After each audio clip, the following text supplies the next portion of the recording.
Wunikisuk, and welcome to the Harvard Regional Tribal Resource Fair. My name is Jordan Clark, and I am the Acting Executive Director of the Harvard University Native American Program, and I'm also a member of the Wampanoag Tribe of Aquinnah. We're really excited to have you join us today for this resource fair. It's a first of its kind, and we are really looking at ways in which the university can honor the obligation and responsibility that it has since 1650 and the charter. So hopefully today you get a chance to learn and understand the ways in which you can partner with different entities and programs and schools across the entire university here at Harvard, and figure out who you need to contact to get access to those resources. This is the first time we're doing this, and so we're excited to see how it goes, and for you all to continue conversation with us and the other folks who are presenting so we can continue to build mutually beneficial relationships. You will hear from each of the schools or programs for about 15 to 20 minutes. You will also have access to their contact information so you can reach out to them directly. Thank you for joining us today. Good morning, everyone. Thank you for being here. My name is Jane Pickering, and I'm the director of the Peabody Museum. And we are very happy to be able to talk with you guys today about all the programs and various opportunities here at the museum. We care for cultural material and ancestors from around the world, but we really want to think about our regional tribal members as our neighbors, and we want to act as a neighbor. And so I hope that meeting some folks here and seeing extra information that we can and programs we can provide for you guys will encourage you to be in touch with us directly. So I will start by simply saying, please feel free to reach out to me as the director of the museum at any time. My email and phone number are there. I have a wonderful assistant, Angela, and that information is there if you scan the QR code as well, of course. And I just wanted to quickly show you pictures of the people that you'll be meeting today. Deanna Byrd, who is up next, who has arrived to really think about our NAGPRA program, and she'll tell you more about that. We thought we'd start there. Unfortunately, our curator, Stephanie Mack, who her picture is there at the bottom left, but she is sick today, so wanted me to really convey her apologies that she can't be here this morning, but just to say and acknowledge that she is also very happy to meet with people. We also have Meredith Vasta, who is going to be talking a little bit about our collections and the collections that we care for, and how to search our online database. And she'll also be filling in for Stephanie and talking a little more about our ethical stewardship goals, which is something that we've been thinking about very carefully and forwarding over the last few years.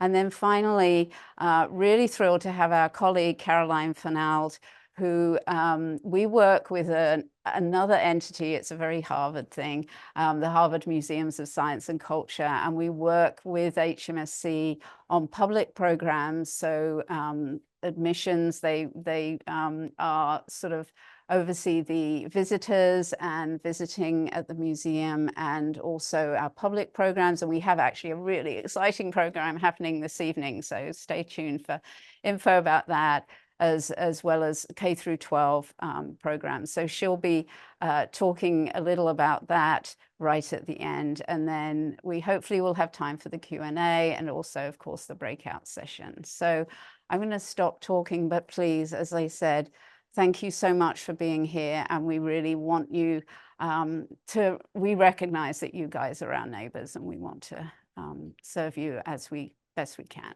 So thank you, and I'll pass it over to Deanna. Halito, Deanna Hushi, Mississippi Chatasia. So I'm Deanna Byrd, Mississippi Choctaw, enrolled citizen of the Choctaw Nation of Oklahoma. I started about 8 months ago. I served as NAGPRA coordinator for my tribe for many years, nearly a decade. So I'm bringing that experience with me, and I'm also to stay on contract with my tribe as well to help assist that work to continue. Today, I'd like to talk to you a little bit about something I'm sure that it's on your mind about the NAGPRA program here at the Peabody. Since arriving, we were able to identify issues from the past and be able to create a path forward. So I'd like to tell you a little bit about some of those changes. So the first thing is that we have moved to a statewide comprehensive information gathering under the new regulations that were published in January of 2024. With this, now tribes have access to all of our archaeological ethnology and for our osteology records. This means that, we start at the state level and then we work with tribes to identify their areas of interest and narrow down what they would like to consult on. They have full access to these records, and we hope that whenever they do come, that they would identify their preference for consultation with us as we move through storage to be able to view these items.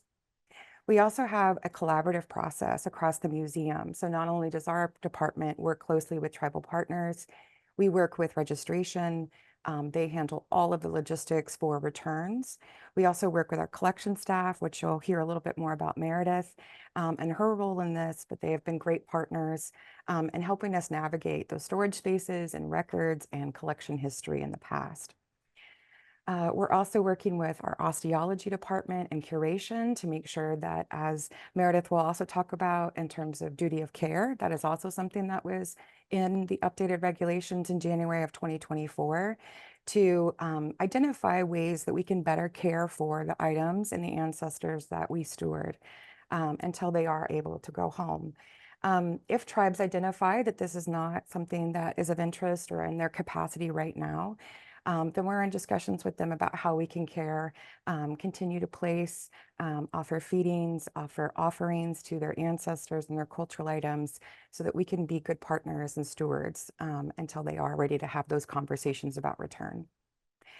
We also have decided that, given the history of the museum and the collectors and the research over time, that there is a possibility that there is split collections between different regional partners. So today, at the end of the day, we have a work day, check-in with our regional partners, which includes Yale, Robert S. Peabody Archaeological Institute, several Massachusetts universities. And we've also extended that to the Smithsonian, the Field Museum, and the Denver Art Museum of Science. So we work very closely with them to identify if at one time these collections were split. And I remember when I was doing this work on the other side of the table, how frustrating that was to find out that after a repatriation had occurred, that just 30 minutes down the road, there was another institution. So we're trying to lessen that burden by creating partnerships regionally. We're also doing that across campus. So we've started a campaign to be able to work with individuals and respective museums and departments all across Harvard campus. So some of our partners that are going to be joining us at the end of the day are the Museum of Comparative Zoology, the Herbarium, and then also the Mineralogy Museum. And we look forward to partnering with other entities across campus and then also regionally, and of course across the United States if we identify them. So some new Peabody policies that we have shaped are that we have really led into the regulations and the updates that they offered in terms of timelines, the requirements for consultation, and so we adhere to those. We're also documenting and implementing duty of care and working with tribes to, given our space and given our collection spaces and just the state of the collections, really work with them to come up with creative solutions that meet their needs culturally and spiritually. Then we're also allowing this process to be tribally driven. So we do no longer make any cultural affiliations. We provide the records, and then we go into consultation with tribes to understand what their preferences are, understanding that this traditional knowledge is sacred. We do not record this information, but we move through consultation in a very respectful way so that tribes can identify and move forward through the process. And then we've developed standards for documentation. And so we will be looking at a long-term storage kind of capacity for data management. But we have revolutionized the whole process from start to finish, and we hope that we're able to work with your tribes in the next few months. If you have any questions, I encourage you to reach out to your tribal historic preservation offices or your cultural leadership departments to understand where they're at in the process. Sometimes they can give you more information about the consultations that are a little bit more private. However, you are always welcome to reach out to me. While I can't share specific consultation details, I can always answer questions about our general process, any restrictions that may be in place, or help guide you through some of the other changes that I haven't mentioned today. So, Yoko Kifina, okay, thank you very much for having me here, and I look forward to meeting you. Good morning, and thank you so much for being here with us. We're so appreciative of the time you're spending with us in your busy day. I'm Meredith Vasta. I'm Turtle Mountain Chippewa. I've been at the Peabody now for 10 years. Previous to that, I was at the Mashantucket Pequot Museum for 15 years as a registrar collections manager. So that transition from a tribal museum to a university museum was really, really different for me. And I've really enjoyed my time at Harvard being a collections steward. And what that means is I help connect communities with the collections. Mostly I worked in a non-NAGPRA capacity. So it was individual community members who would come and visit and spend time with their collections and items. My favorite visits were always with artists who always look at the world a little bit differently than I do, and I really enjoyed that. As you may know, the collections at Harvard's is enormous. Over 1.25 million items from all over the world, and some certainly are from the Eastern Woodlands. So I wanted to talk a little bit about our collections online. And if you can see the website here. And if you follow that link, you can find it and search our collections.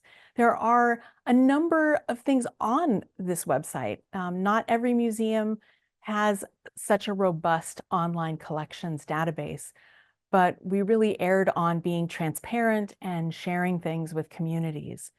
If there are things that you see that shouldn't be online, you can always reach out to us and let us know. We're very excited and interested in hearing from communities if there are things that are not for public consumption and should not be online. Databases can be tricky, can't they? It all depends on how it's populated, and each museum sometimes does that a little bit different. So I wanted to share a few tips with you. This is the first page that you'll see.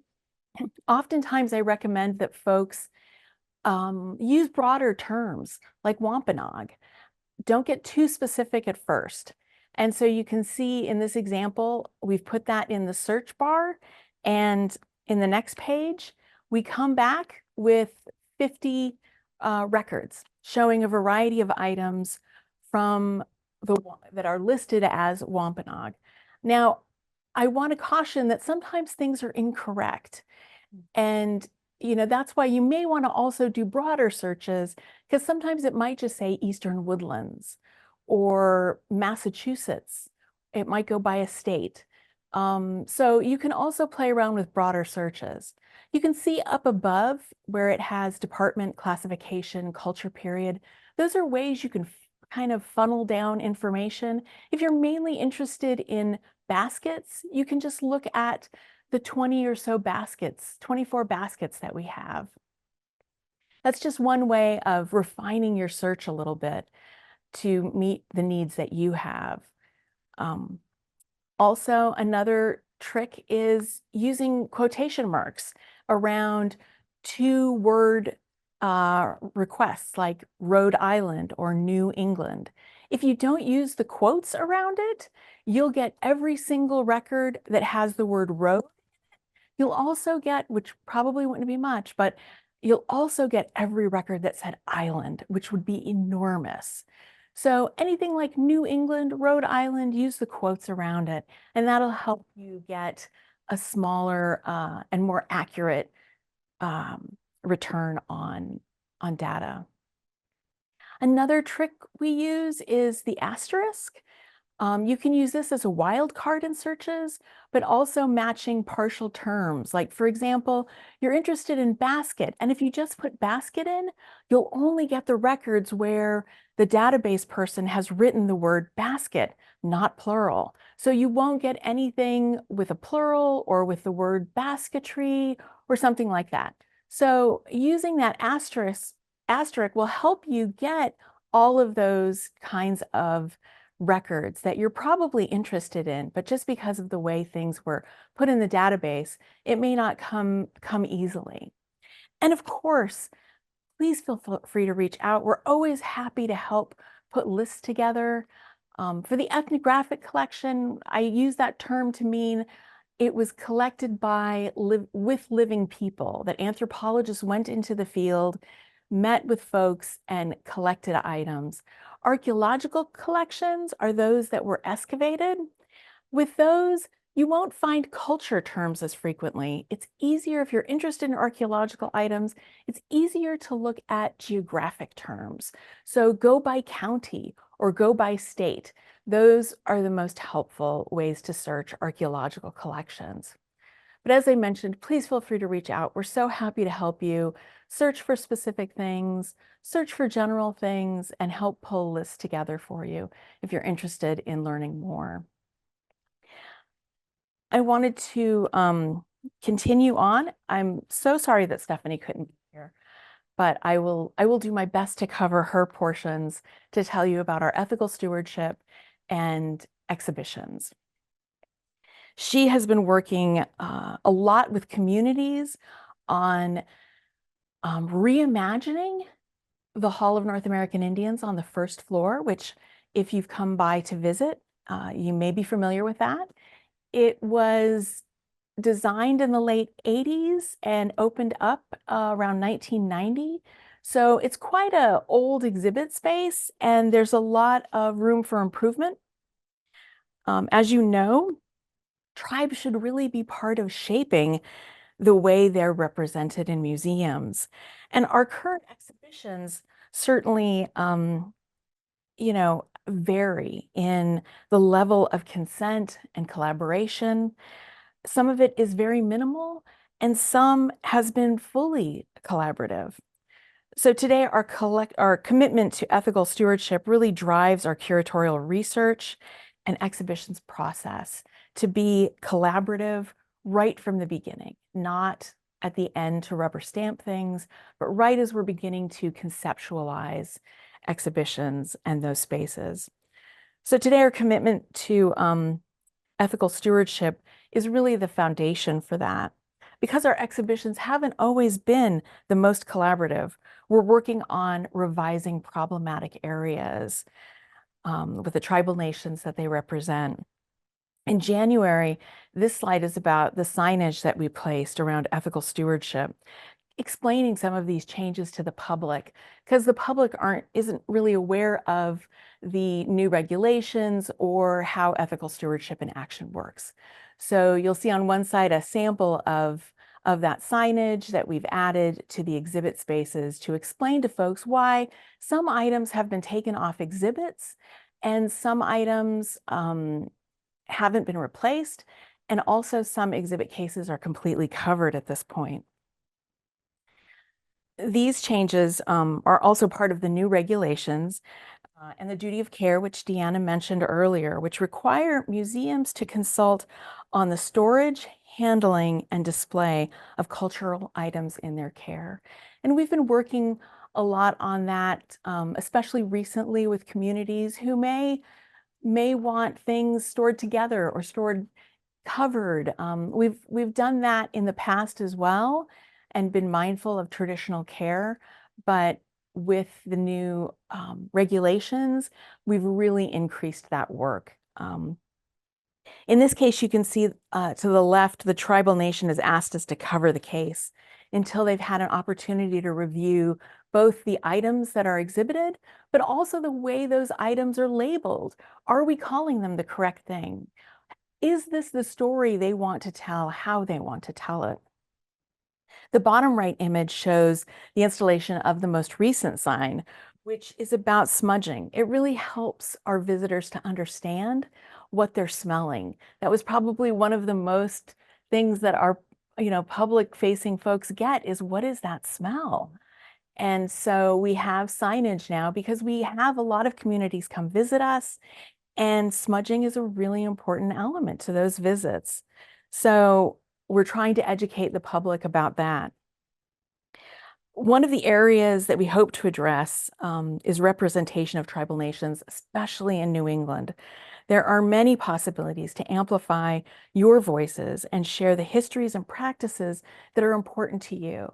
Stephanie is so keen to hear about the stories you want to tell and how you want to tell those stories, because we really do need to center people's experience at the museum. The hundreds of thousands of visitors we get annually really need to understand where we are and who those communities are, that we still exist and that we're vibrant, and that they need to really understand the basics of where Harvard sits and the obligations that we have to those communities. And doing that through our exhibits is so important and a real hole right now in our exhibits. Lastly, one of the best collaborations I think that we have is the exhibition Wiapiota. The museum collaborated closely with the Standing Rock community, and the tribe did a multi-year research project on this one particular book, this ledger book. They partnered with their tribal archaeologist and a Lakota ledger artist who helped design this exhibit, choose object, how we talked about it, did all the mural work that you see in the front, and then also a lot of other art that he contributed. It was one in which there was really a lot of tribal involvement and feedback on how they wanted this information about the fight for sacred lands and life presented through the work of the ledger work of these Lakota artists and warriors. Partnerships can take so many different forms, from collaborative research to supporting artists and exhibitions. And we're open to so many of those ideas, and we're eager to hear from you and work with you on upcoming projects. I'm going to turn it over to you. Talk about HMSC. Good morning. My name is Caroline Jean Fernald. I'm the Executive Director of Harvard Museums of Science and Culture, or HMSC for short. We're a partnership of 4 museums. It includes the Peabody Museum, the Harvard Museum of Natural History, which is 3 museums in one that my colleague Deanna mentioned earlier, the Museum of Comparative Zoology, the Herbaria, the Mineral and Gem Museum. We also partner with the Harvard Near East Museum and the Collection of Historical Scientific Instruments. So one thing that we do in partnership with the Peabody is we oversee everything the public sees and engages with when they enter the Peabody Museum, such as K through 12 field trips. Those can be held virtually or in person, because sometimes the cost of wrangling all the kids and bringing them to the museum is too great, and we do a virtual program. You can see my colleague Andy in the center, and also on the screen in the first image, doing a field trip for a school in New England on the Mesoamerican collections. My colleague on the far right, Abby, is meeting with students in the gallery that Meredith was just speaking about, doing an in-person field trip. So in Massachusetts, the Hall of the North American Indian is one of our most popular galleries for our visitors to visit, as well as for K through 12 field trips to supplement the public school curricula. So we are working with our colleagues, such as Stephanie and Deanna and Meredith, to update our K through 12 field trip program as well. Other things that we do in partnership with the Peabody are public programs. These are really, really popular. And as Jane was mentioning, the Peabody Museum has a global collection. And with a global collection, you have a global responsibility. And we worked with a series of Filipino culture bearers and consultants to develop a community public program by and for the Filipino community in the surrounding Boston and Cambridge area. The flyer that you see on the left was designed by an emerging professional Filipino graphic designer. And on the right is a dance performance of a local folkloric dance society.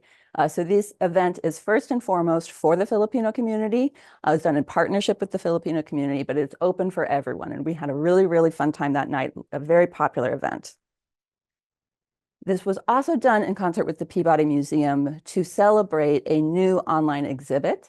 So curator Ingrid Ahlgren worked with culture bearers and community partners to develop an online exhibit called Balikbayan Homecoming, Filipino Perspectives on the Philippine Collection at the Peabody Museum. So it was a really great unveiling of the online exhibit, helping people navigate this. And this is one way that we can partner with communities throughout New England to develop new exhibits when we can't always develop new exhibits in the gallery. And online exhibits also get a broader reach. Additional public programs that we've done this year is Celebremos El Salvador. Again, this was done in partnership with community consultants from the El Salvadoran community. It was a bilingual event, but it was predominantly held in Spanish because, once again, this was predominantly for that community. So we had dance performances, we had government officials attend, we had educational sessions, and this was a hugely popular event. So yet another example of different ways that we are working with communities in the surrounding New England area. We also, one of the galleries that, the one gallery actually in the Peabody that rotates completely every year is the Gardner Photography Fellowship Gallery. And in the image on the right, the gentleman in the center, Wendell White, was the recipient of the Gardner Fellowship. That image is from a book launch. The Peabody has a publications branch, and they developed a really beautiful book to celebrate this new exhibit. You can see a few examples of Wendell White's photography on the left. So this is another way that you can engage with the Peabody and see a new exhibit that rotates every single year. The next Gardner Fellowship exhibit will open in May of 2025. And lastly, I invite you to come visit us for Arts Thursday tonight. We will be hosting an event celebrating Native American craft brewers. We'll have a panel discussion with the founders of Bow and Arrow Brewery based in Albuquerque. And they'll be talking about, from their own perspective as Native American women, what it's like working in the craft brewery industry. And there'll be a lot of educational opportunities and arts and crafts activities to learn more about beer. If you aren't able to attend the event in person, we will be live streaming it, the talk. So you can register on our website, hmsc.harvard.edu. Thank you so much. Good morning, everyone. Thank you so much for joining me today. I'm really thrilled to be here to lead the session, Putting Your Best Foot Forward, Best Practices for Graduate Admissions. Now, I'm so grateful to just start us all off this morning talking about this, because I know later on today you will be hearing from representatives from other Harvard graduate schools, as well as Harvard College. So this is really just to give you a little bit of information about me and the school that I represent, but then also just some really best practices as you think about pursuing a graduate degree program here at Harvard University or in general. My name is Margaret Okada-Scheck. I am the Associate Director of Admissions at Harvard Divinity School. I'm lucky enough to have been in the work of graduate enrollment management for the last 15 years. And feel really lucky to have been doing this work at HDS for the last 6. So Harvard Divinity School was founded in 1816 and is the first divinity school in the United States. In addition, we are the world's most religiously pluralistic divinity school. And so there are students who come from a wide variety of religious traditions and sacred practices, as well as people who have no religious tradition at all or have multiple spiritualities. We educate students in the academic study of religion in preparation for ethical leadership, religious literacy, and service-oriented work. We offer our degree programs. Just a quick overview. So a lot of folks know that you get a JD at a law school or an MD at a medical school, but for Harvard, a divinity school, the terminal professional degree is a 3-year Master of Divinity. For folks who are interested in ordained ministry in a Protestant Christian denomination, this would be the appropriate fit, but lots of folks are interpreting ministry in a wide variety of ways. The 2-year Master of Theological Studies is excellent for folks that are interested in the academic study of religion, in understanding really big questions of the world. whether it's how do we coexist in a religiously pluralistic and divided world, to how do we think of our own sacred practices and religious traditions in alongside this very, very pluralistic and diverse world. We also offer 2 one-year degree programs, one of which I want to really highlight, which is the Master of Religion in Public Life. This is really for experienced professionals who have time, who have spent a considerable amount of time in the professional sector and are seeking to come to HDS for 1 year in order to really understand the intersection of how religion could be a lens for which they're looking at different large-scale issues in the world. HDS, we're actually the 2nd smallest graduate school at Harvard after dental medicine, which you'll hear from later. You just get sort of a breakdown here, just very briefly, but I just wanted to draw your attention to, again, in this one incoming class this past fall, we have folks from 34 religious traditions who are contributing to an incredibly dynamic and religiously diverse environment. Harvard Divinity School offers really generous financial aid specifically for our Master of Theological Studies and Master of Divinity programs. 90% of our students receive institutional grant scholarships. They range from a small group of folks that get merit aid, which is a full tuition grant and a stipend around $12,000 to $20,000. But then the vast majority of funds are provided for need-based aid, which is in these 3 sort of levels, from 3/4 tuition grant to a full tuition grant to a full tuition and a stipend. Now that I talked a little bit about HDS and a little bit about, why people might be interested in the study of religion to answer big questions or to be prepared in the arts of ministry and supporting people in a wide variety of different traditions, I want to talk about the application process, generally speaking. If you're interested in graduate school, it can be really, really intimidating. And the number one thing that I would recommend for anybody in the audience or listening to this is to really reach out and directly contact the admissions office for any one of the graduate schools. There's always folks in those offices that really do take the time to answer questions that you may have related to your interests. And I also want to plug HUNAP, which is a phenomenal partner in our work in connecting with Native communities. And they actually also have ways to connect directly with folks in our offices. So now that we talked about that, I want to just talk about what are some overall best practices around your graduate admissions application. My number one piece of advice that I generally give to folks is thinking about assembling your team. These are the people that are nobody gets to Harvard University alone. And these are really the people that will take you through the program, and beyond.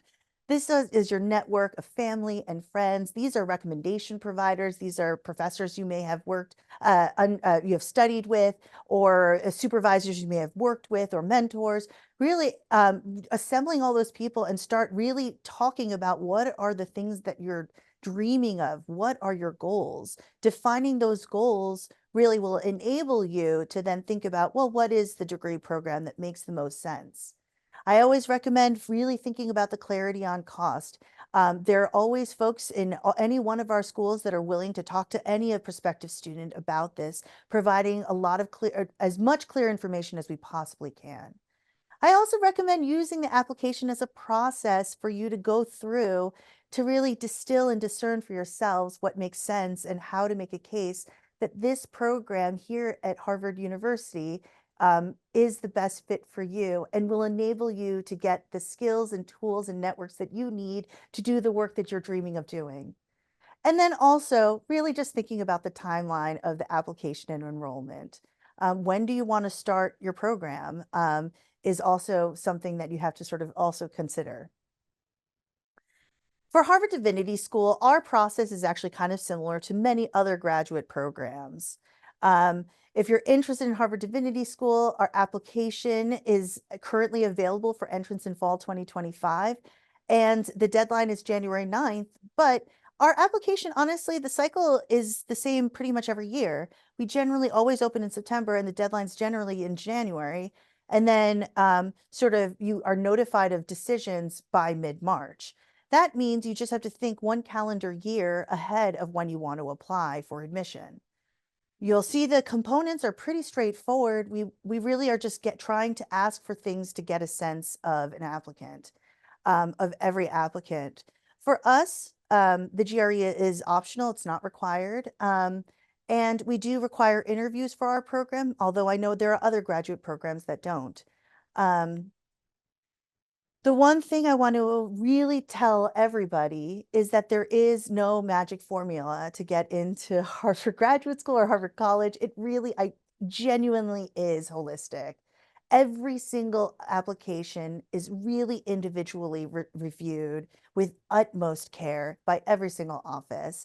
And I can tell you that context is key, and we really review all the aspects within an application. There is no magic formula for this.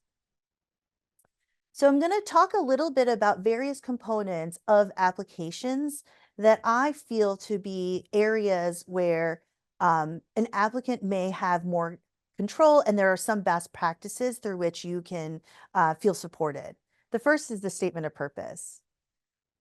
So I think that the statement of purpose is the most important part of your application. This is different from a personal statement that you might have written for your college admissions application. This is really an opportunity for an admissions committee member to meet you. You have absolute control over this, and it really enables you to shape your own narrative. So really the things that I always recommend is answering 3 basic questions. What brings you to the point of applying? All of a sudden, did you just wake up and say, I'm going to apply to this grad school? Usually it's a little bit of a journey. So share that journey. Please explain what the goals are. Is it that you have a research interest that you're so incredibly passionate about? Is it that you feel a calling towards a professional degree or a specific area of research interest? Explain that to us. And then just explain, why are you interested in applying to Harvard Divinity School, Harvard Kennedy School of Government, or any one of our other degree programs? Each one of the applications really do provide applicants with the opportunity to shape their own narrative, and there are different application requirements for all of us. But I find that the statement of purpose can really be supportive and helps provide context for the admissions committee. I always say that a strong statement of purpose really has a sense of movement and a clear idea of who you are, where you've been, and where do you want to go. Just basic tips, please make sure to edit, highlight certain elements from your application, provide yourself some perspective. If you had to meet you for the first time, does this answer questions you would have? And most importantly, please be authentic. Please be yourself. Every single person is really unique and has a different journey and story. And that authenticity really comes across in the application. Your resume. So why does a resume matter, and why is it might be different from maybe a professional resume you would submit for a work? It really helps the admissions committee provide an idea of how has your time been spent. It's really, and it gives us an idea of your professional or academic trajectory, and what are the relevant skills that you might have cultivated during your time. We recommend just really following the instructions for HDS. It's really 1 to 2 pages. And breaking it into sections can make it really easy to read. And reminding yourself that it is a highlight reel. Select the experiences that really make sense. And I think for all of us, we really value languages. If you happen to have different languages in your background, that can be helpful.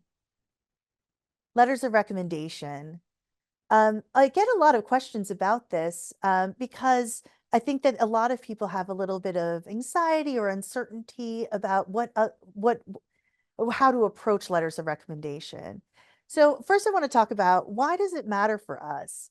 It really helps to have another perspective that can attest to the journey that an applicant has had.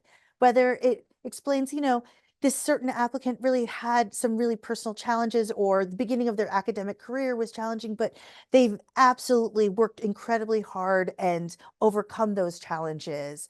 Or that maybe there was a unique program that the recommender can provide further explanation around.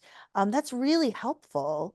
And also, at the end of the day, we really want kind folks in our community. We want folks that want to contribute in meaningful and thoughtful and open ways.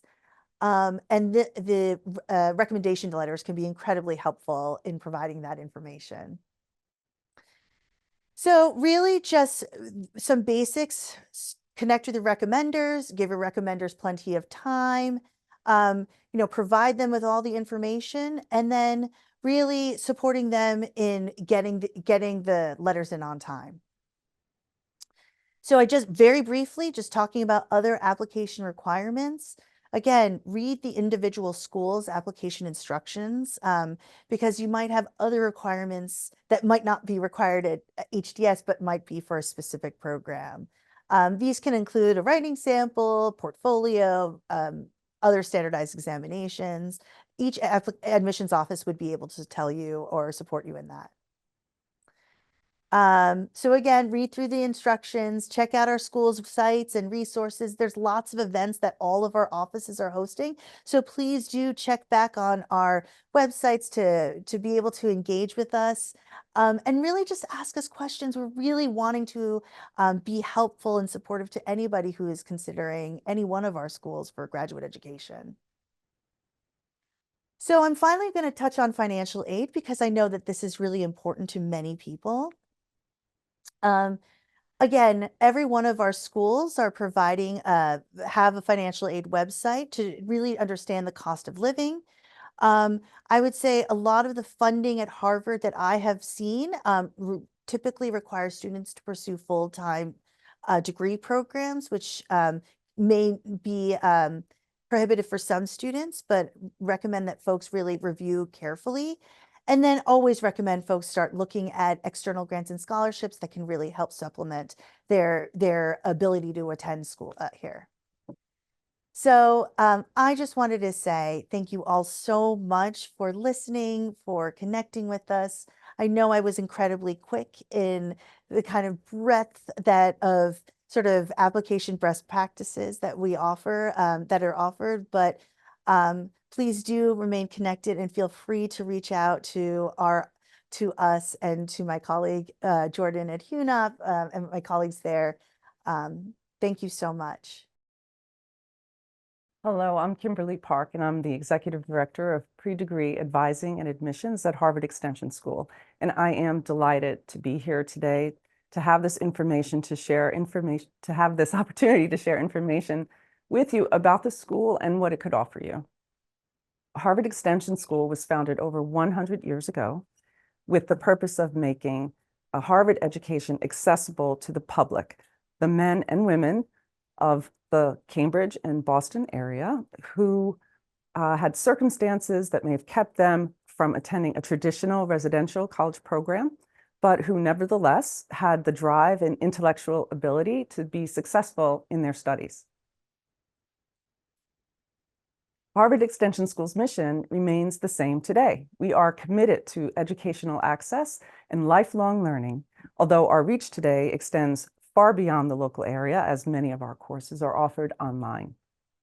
Our programs are designed with flexibility in mind so that you can define your own academic pathway and pursue an education while balancing work, family, and other personal commitments.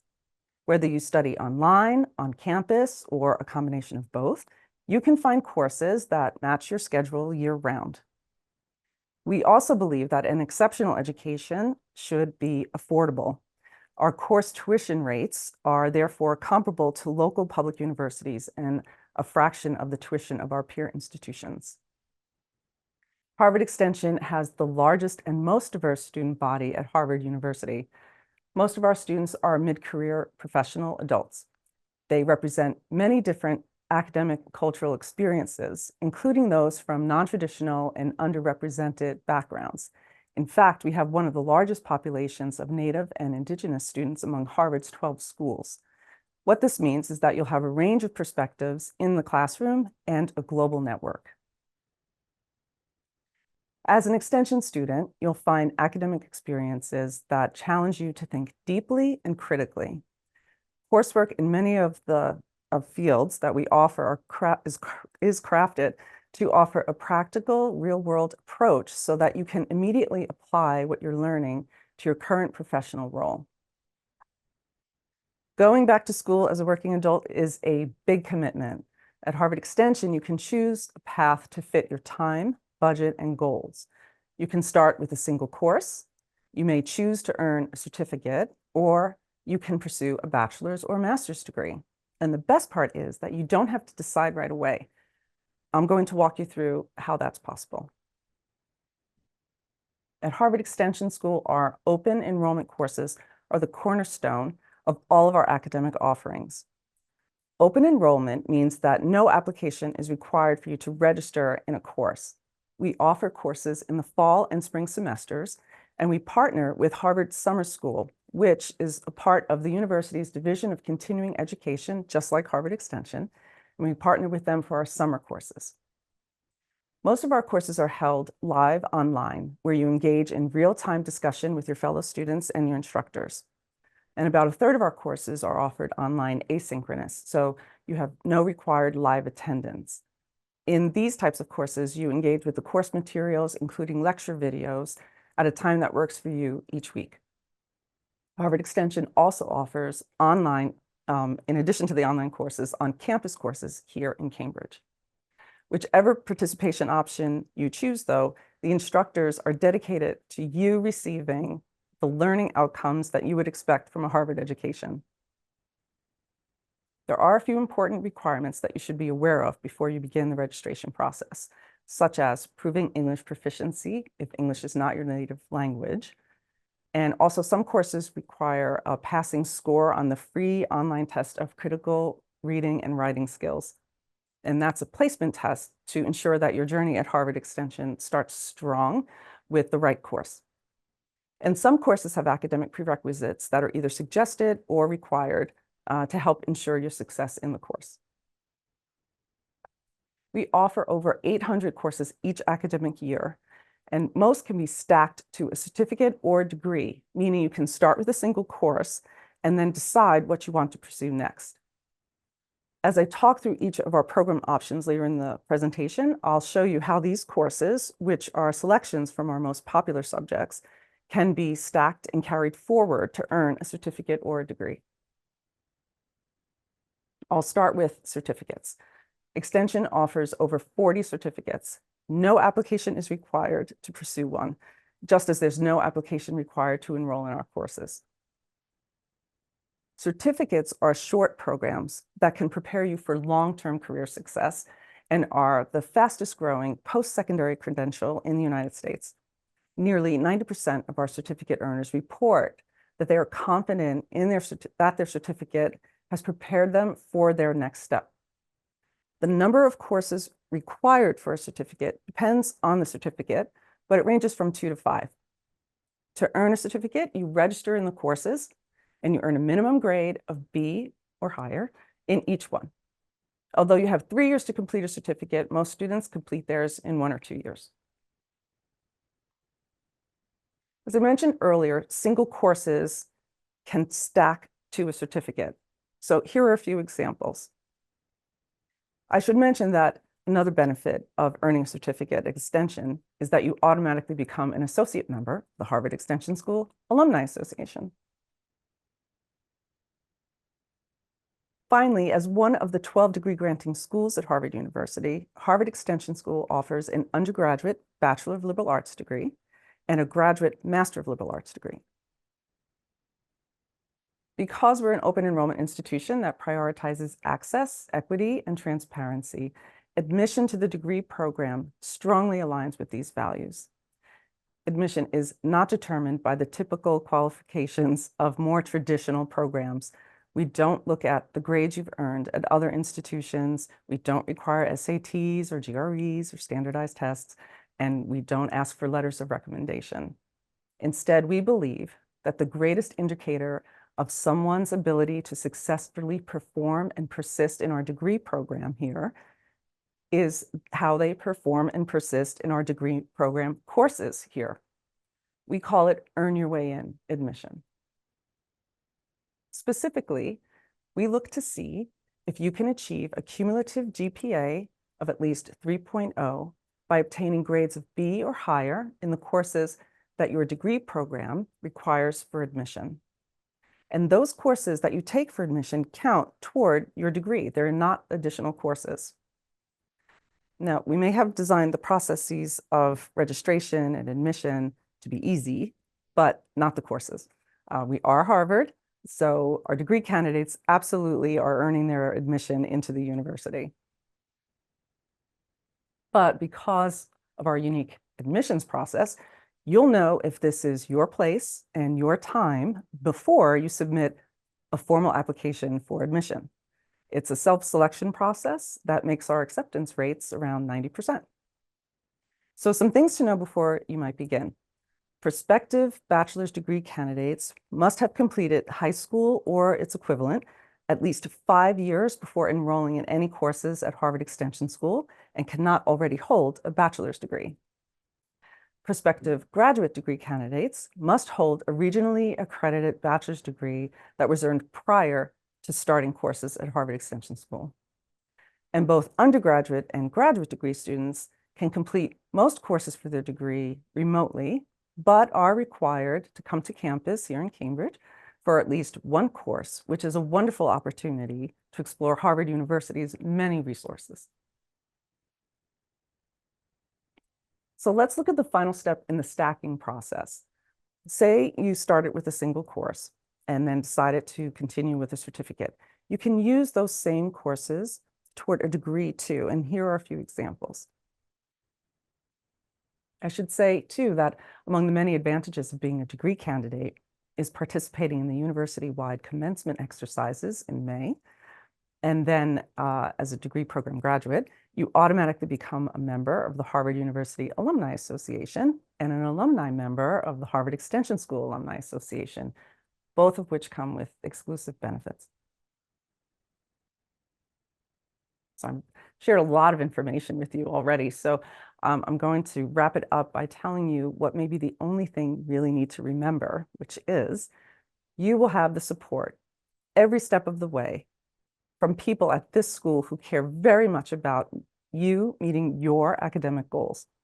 From the beginning, access to an enrollment services team is available, and they can help you answer your enrollment questions and prepare to register you in the courses. And then the accessibilities office and the student success coaches that we have, they can work with you individually to ensure that you have everything you need to succeed in your courses after you're registered. And then if you're pursuing a degree or a certificate, we have dedicated teams of advisors available to help you understand the requirements for those degrees or certificates and to help you build your academic path. And of course, we have many more resources available to enrolled students, for example, through the Career and Academic Resource Center and the Mignoni Center for Career Success. You'll find ample support to help you change careers or advance in your current profession, to prepare yourself for a strong start in your first Harvard course, or to meet your next academic goal, and much more. You can also make use of our Writing Center and our Math Questions Center for one-on-one assistance with your assignments. And I'll end by saying that while there's no typical Harvard Extension student, there's one thing that all Harvard Extension students have in common, and that's the academic ability, curiosity, and drive to succeed at Harvard, as well as the desire to leverage their education for change. I hope that you'll take a class or consider a certificate or a degree and contribute the wealth and knowledge and experience that you have while challenging yourself to learn and grow. And I want to thank you and our colleagues at HUNAP for allowing us to share this information with you today. And I will be joined in a breakout room with my colleague, who's an assistant director in the Office of Pre-Degree Advising and Admissions, Ashley Wilcox-Ziegler. And we hope to see you there and in the classroom soon. Thank you. Hello, everyone. My name's Lucas Harty. I'm a member of the JD admissions team at Harvard Law School. I'm an associate director of admissions there. I do a number of things in the office, including reading applications of those who are applying to Harvard Law School, interviewing candidates as well. And I also spend a lot of time every year in the fall months in particular, speaking to prospective students and sharing more about what a Juris Doctor, a JD at Harvard Law School entails, and answering any questions I can about Harvard Law School itself. So again, really pleased to be here with you today. And I want to share a little bit about both Harvard Law School and some of the unique opportunities and kind of community members that might be of interest to you all as native applicants and potential students. And would also love to share a little bit about what our application process entails as well. Just to start off here, Harvard Law School. You know, why Harvard Law School? So we are a graduate school of legal study at Harvard University, and we were founded in 1817, making us the oldest continuously operating law school in the United States. We offer graduate legal studies. So for those of you that might be interested in getting your bachelor's, you'll have to kind of complete that step first, and then you can apply to us if you're still interested in earning your Juris Doctor and becoming a practicing attorney. The JD program is 3 years. It's full-time in person here in Cambridge, Massachusetts. And it prepares students to go on and be kind of impactful attorneys and change makers in a variety of roles, including as government officials, working for law firms, and even joining the judiciary as judges as well. Many students also go on into roles in business and work for legal nonprofits, and many also enter academia to teach, kind of train the next generation of lawyers as well. On this slide, you can see a little bit more about some of the areas of interest that we offer at Harvard Law School. And one important thing to note is that there really is no other law school in the United States that is able, that offers the same range of opportunities of learning areas and to the greatest depth that we do. We offer over 500 courses each semester, many seminars as well, reading groups and writing groups, covering a wide range of legal areas, including some of those that you see listed here: American Indian law, antitrust, sports and entertainment law, civil rights, criminal law, environmental law, human rights, health law, negotiation and alternative dispute resolution, and really many, many more. What I want to kind of underscore here is that folks come to Harvard Law School from really all over the world, all over the country for sure, with a wide range of interests and backgrounds, and they can really kind of dive deep into their interest area that they might be interested in as a law student, and to prepare them for really impactful careers, as I mentioned, in a wide range of areas. As I mentioned a little bit already, Harvard Law School is a big school, and with that comes really big opportunities. We are among the largest law schools in the United States. Our incoming first-year class each year has around 560 students in the JD class, and in total, it's about 1,750 total students in the JD program. So again, it's a big school, and with that comes a lot of big opportunities. We believe that kind of size is one of our greatest strengths, really. We have students that come from all over the United States, all over the world as well. In this year's first-year class, we had over 146 undergraduate institutions represented. Among the student body, that number is well over 300 undergraduate institutions. HLS is a place where our students learn, obviously, how to be lawyers from an excellent kind of faculty, scholars, but they also learn a lot from each other. And that's really kind of the core of what we endeavor to build, is a really vibrant and rich learning community of students that are able to engage with one another meaningfully, and bring their own unique perspectives and ideas into the classroom, learn from one another, become more agile legal thinkers, and really prepare themselves for careers of impact. HLS is home to a wide range of student organizations and affinity organizations as well. And I'd love to pause briefly and highlight the Native American Law Student Association, also called NALSA.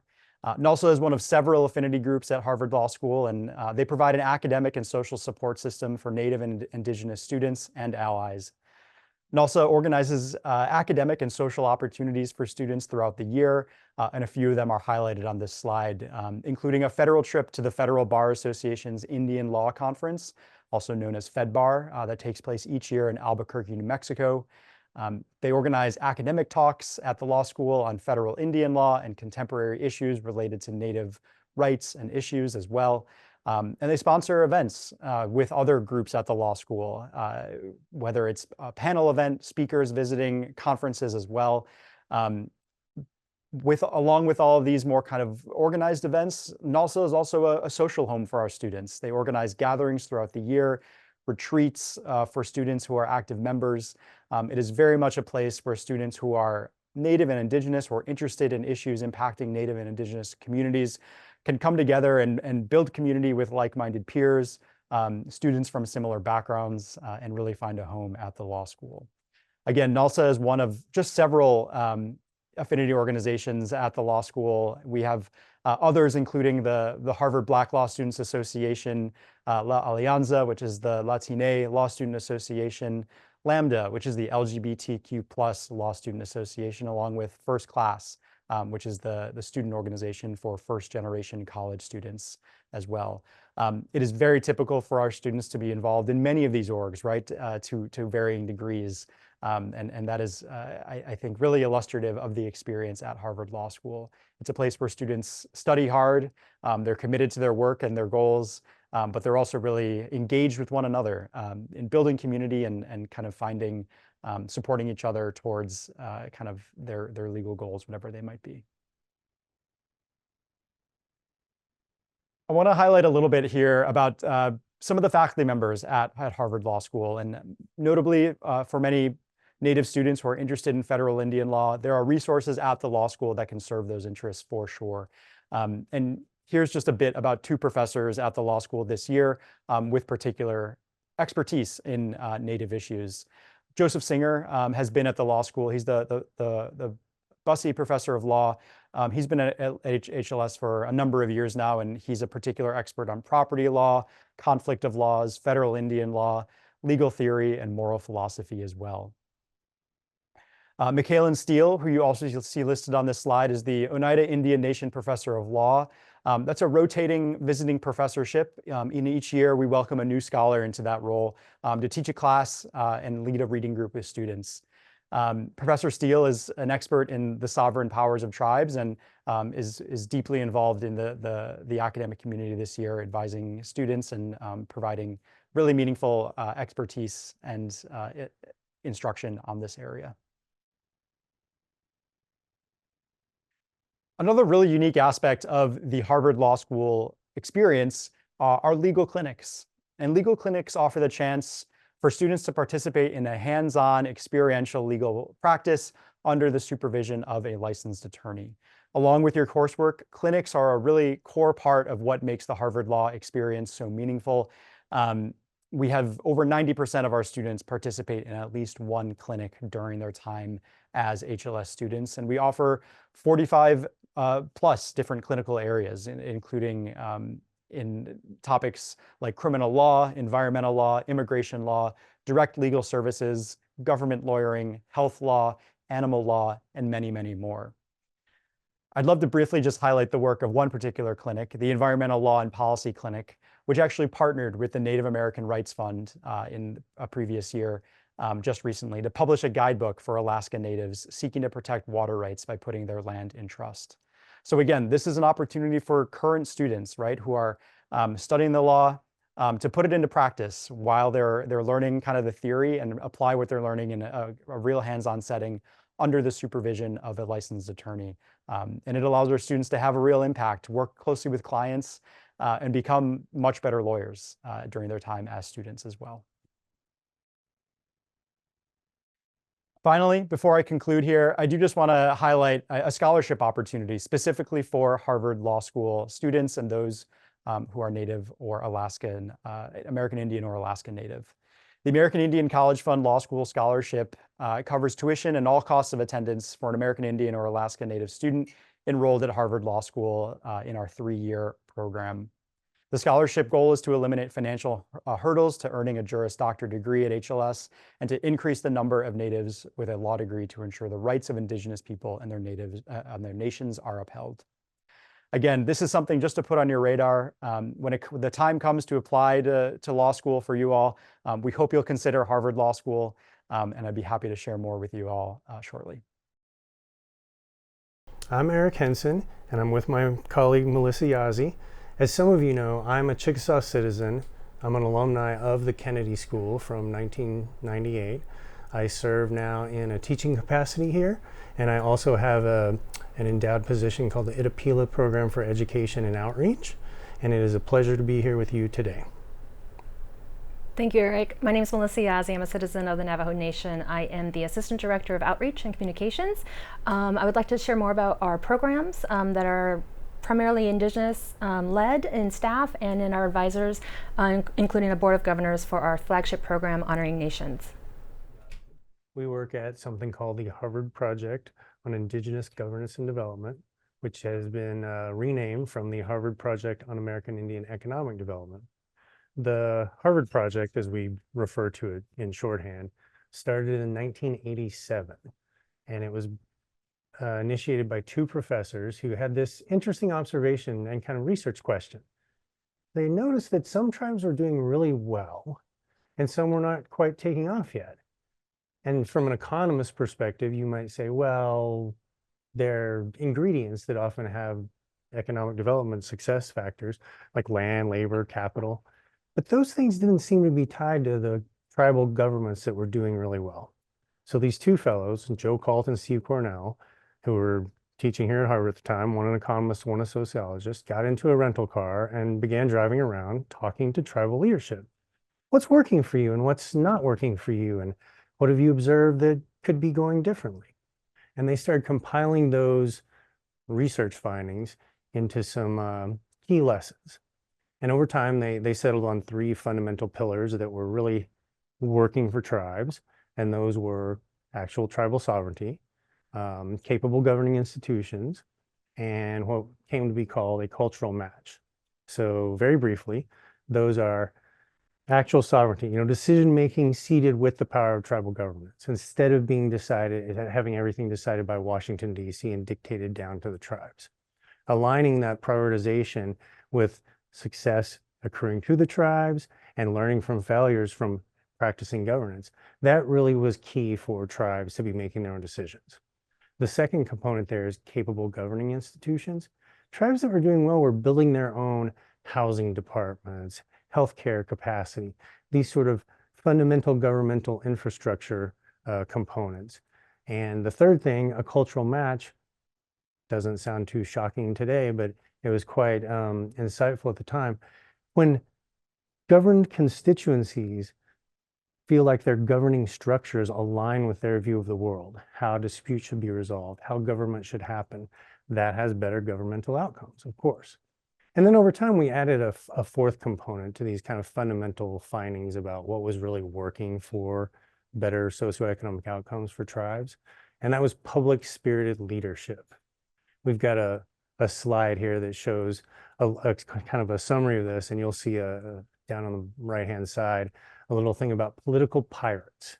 And so that's sort of talking about how, people who take on public service roles and are really out to help the community and build that capacity are much better leaders, however they get to that point, elected or not, than those who are there for their own self-enrichment or aggrandizement.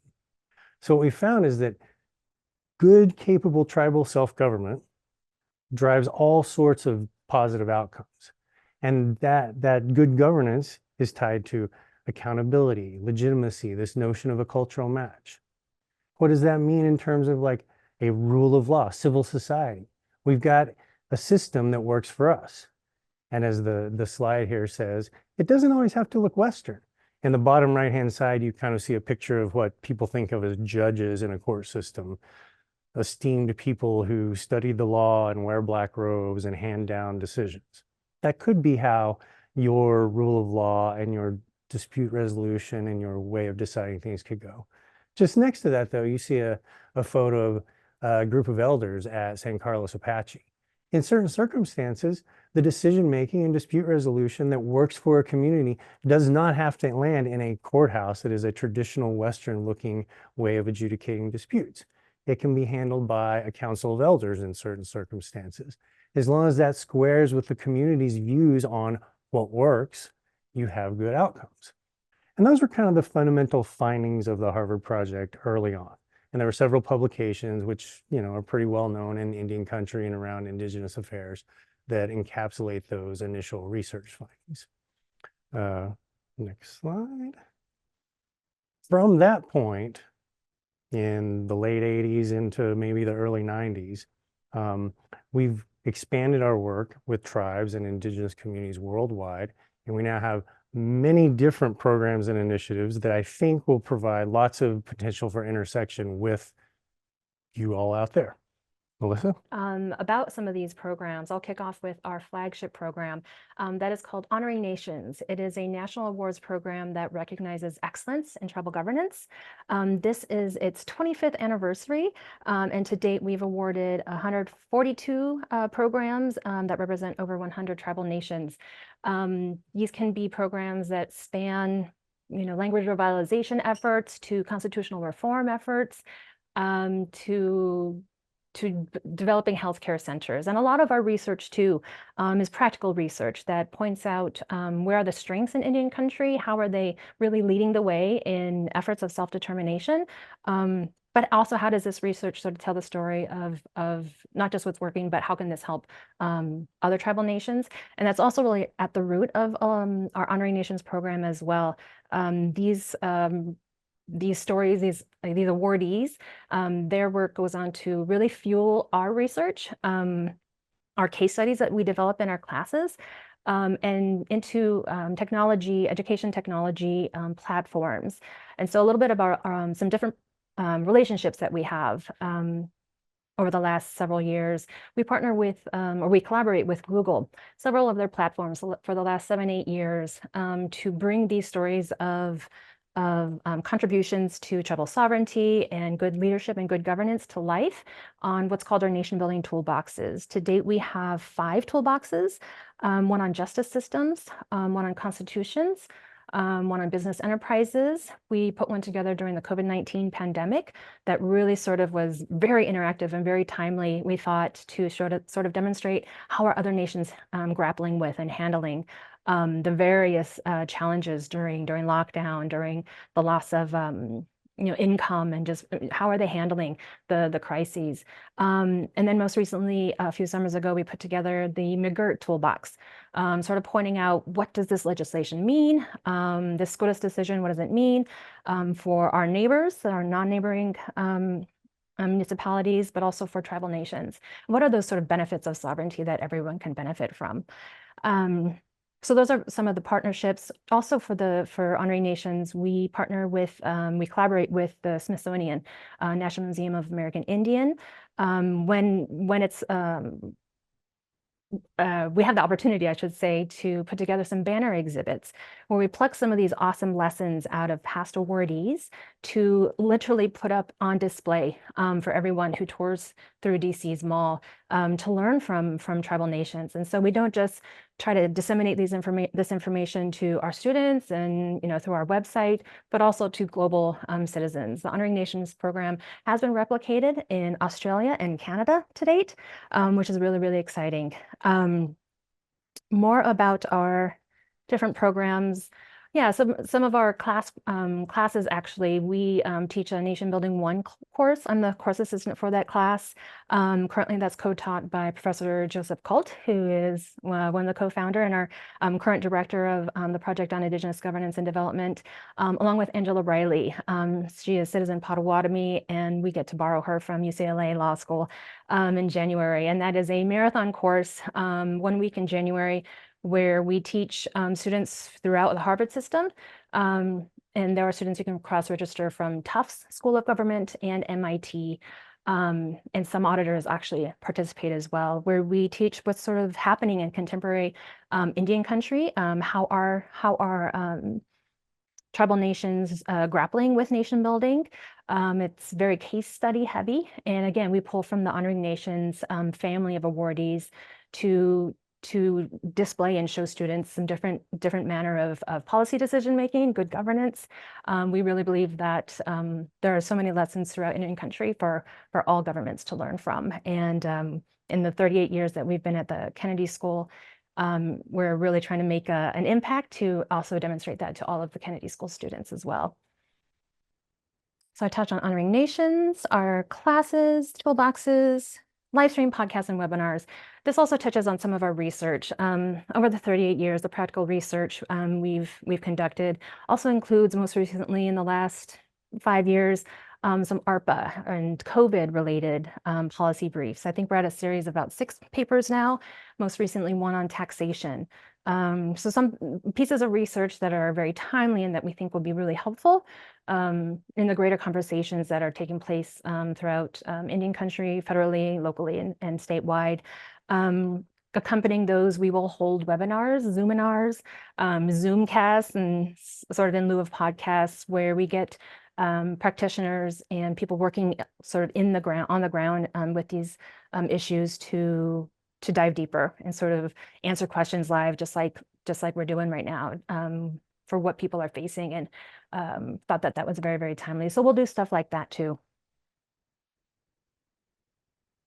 Over the 39 years of the Harvard Project, we've provided pro bono advisory services that can be in the form of technical assistance. We do have a sister program at the University of Arizona, Native Nations Institute. And if you haven't heard of them, they have fantastic technical assistance courses, executive assistance, including their January in Tucson classes. That is a month-long, incredible nation-building focus, economic development focus. You can get certificates at Arizona by participating in their January in Tucson courses, taught by incredible, exemplary, esteemed professors and tribal leaders who, in their own experience and careers, have led in their nations. So it's just an incredible time to sort of chew at what's happening and learn lessons to take back to your tribal communities. So look into NNI at University of Arizona. Scholarship research we talked about. You want to talk about the news, the SON, State of Native Nations booklet? Sure. So on this previous slide, down in the bottom middle, that's the State of Native Nations book, which we published in 2008. It's a comprehensive overview of where tribal nations were, and everything we do, and you'd see it reflected in the book, is really keyed on like sovereignty and the importance of tribal decision making and being in the driver's seat.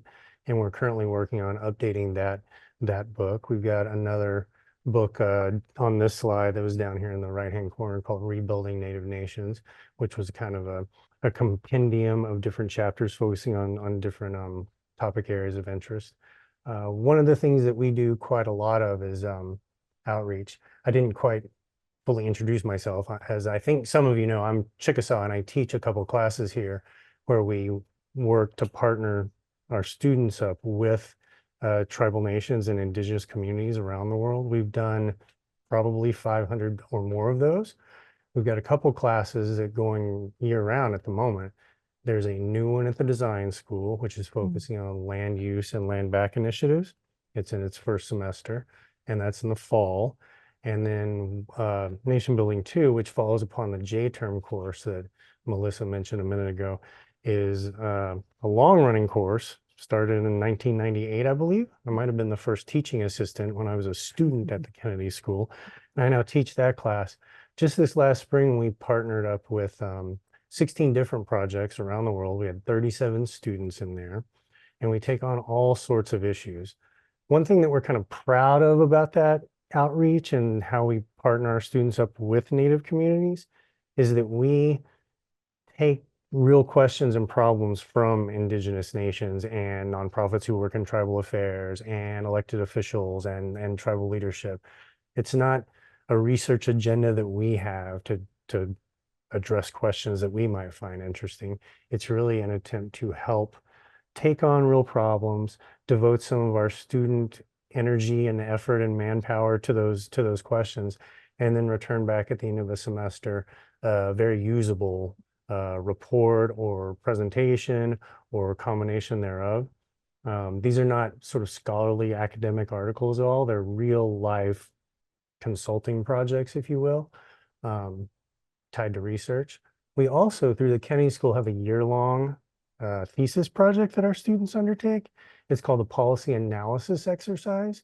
And so if you or someone you know or work with want to get in touch with us, those span the fall and spring. It's effectively the Nation Building 2 course, but over the entire academic year. So we do quite a lot of those projects. And if we've got a little bit of time here in a few minutes, I might provide a couple more examples, but I know we want to also introduce you to who our team is. So if you reach out to us at the Kennedy School, you kind of know who to direct those inquiries towards.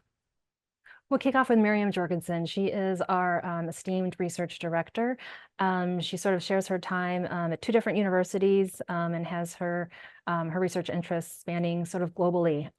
But she's in town at times on campus, and we rely heavily on Miriam and collaborate with her to sort of bring the research to life. Professor Joseph Colt, who is a co-founder and the current director of the Honoring Nations program, will be in Cambridge, Boston area in January to teach Nation Building 1. Jael Brothers, she's our new Honoring Nations Assistant Director. She is Choctaw of Oklahoma, and she is overseeing right now the Honoring Nations 2025 Awards application cycle. We've had a few recent info sessions. Those are up on our website if you want to watch those recordings on what is the eligibility look like, what makes for a strong application. You are more than welcome to reach out to Jael if you have any questions about the program. She's very available and she's been a fantastic add to our team. And you may know Megan Hill. She's Oneida of Wisconsin, and she is our director. She leads everything. She runs everything at the Harvard Project. She's available whenever you have any questions on our work or to ideas, share, brainstorm, different ways to collaborate and get involved with our team. I am Melissa Yazzie. I'm a citizen of the Navajo Nation, and I do outreach and communications with the team. So you may have seen me at NIEA, may have seen me at NCAI. Please don't hesitate to say hi when we're out and about. And then Eric. Sure, and as my mini bio says here, I'm the point of contact for those PAEs, those year-long student-led thesis projects at the Kennedy School, and all of our other courses that pair students up to take on real-world problems. Let me give you just one example of one, because it's so much more tangible. A few years ago, one of the tribes that is based on the islands north of the Aleutians. The Aleutians come off from Alaska and go towards Russia. 400 years ago, the Russians landed on the Aleutian Islands. They enslaved some of the Aleutian people and moved them further north into the Arctic on these very remote islands and set up a fur seal trading colony. They would ship the furs back to Russia. Well, the descendant of those initial enslaved people now comprise 2 different federally recognized tribes way up there in the Arctic Sea. And they came to the class saying, we would like to co-manage a marine sanctuary alongside the federal government. The federal government tends to look at Indian country as the island, the landmass that comes up from the water. But we see our territory as much bigger than that. The waters around. This is where we've been living for hundreds of years now, since we were removed here by the Russians. And we like to not just go to DC and say, we want to co-manage a marine sanctuary with you. We want to develop our own code, our own capacity to be in the driver's seat for how that marine sanctuary would be managed. So that when we go to DC, we can go, look, we've been working with people at the Harvard Project. We've thought about this in our own code. We've had our own legal team review it. We are ready to go as co-managers of this marine sanctuary today. And what we find is that those types of preparatory work, the capacity building, really moves the ball forward and turns sort of what might be a theoretical discussion with those in the federal government into a real world solution, and really advances the ball on issues that tribes and Native nations are facing. And if anyone wants to join us in the breakout session here in a few minutes, I have tons of other examples. One final thing. We just announced this yesterday. Brand new program that we've launched, a senior fellow in Indigenous governance and development. This will be the inaugural fellow. We're bringing Chief Sophie Pierre, HUNAP Nation in Canada, shares borders with Canada. She will be in residence here at Kennedy School in the spring, and more to come on Chief Pierre's time at Kennedy School. But we're very, very excited about this new program. Good afternoon. My name is David Ager. I'm a faculty member at Harvard Business School. It's a privilege to be with you this afternoon and share some of the executive education opportunities for mid-career tribal leaders that are going on at Harvard Business School. I'm going to introduce you to 5 programs this afternoon. 2 of these are custom programs. One of these is what we call a topic-focused program. One is an asynchronous virtual program, and the final one is what we call one of our immersive programs. Immersive programs are programs that last for more than 1 week. And so I want to be able to give you a little bit of a flavor of each of the different types of programs that are available. And hopefully there'll be something in there that will catch your interest. And we look forward to welcoming you to campus and to welcoming you to be one of the members of the participant group that goes through one of these programs. So I'm going to start with the first program, called Leading People in Investing to Build Sustainable Communities. This program will take place on the Harvard Business School campus in March of 2025. This program was started about 7 years ago when representatives from AFOA Canada and the Native American Finance Officers Association here in the United States approached HBS and said, we'd love to work with you to put together a program that enables Indigenous leaders to build skills and confidence in order to be able to set realistic goals and play a bigger role in helping their communities optimize their financial resources and strengthen their sustainability. And thus was born LPI-BSC, which is the acronym that we use for the program. We work very closely with leaders from both of those organizations to customize the curriculum so that it most accurately met the needs of Indigenous leaders, in particular who are managing sovereign wealth within their nations. The program has 4 big themes that we cover off. One around investment governance, so really getting good at understanding investments and what are good governance practices in order to enable those investments to grow over time. A second theme around entrepreneurial finance, where we're going to expose you to a number of different frameworks and help people to develop a better understanding for when people come to you and they're looking to access your capital, how do you assess the goodness or the not so goodness of the idea that they're bringing to you?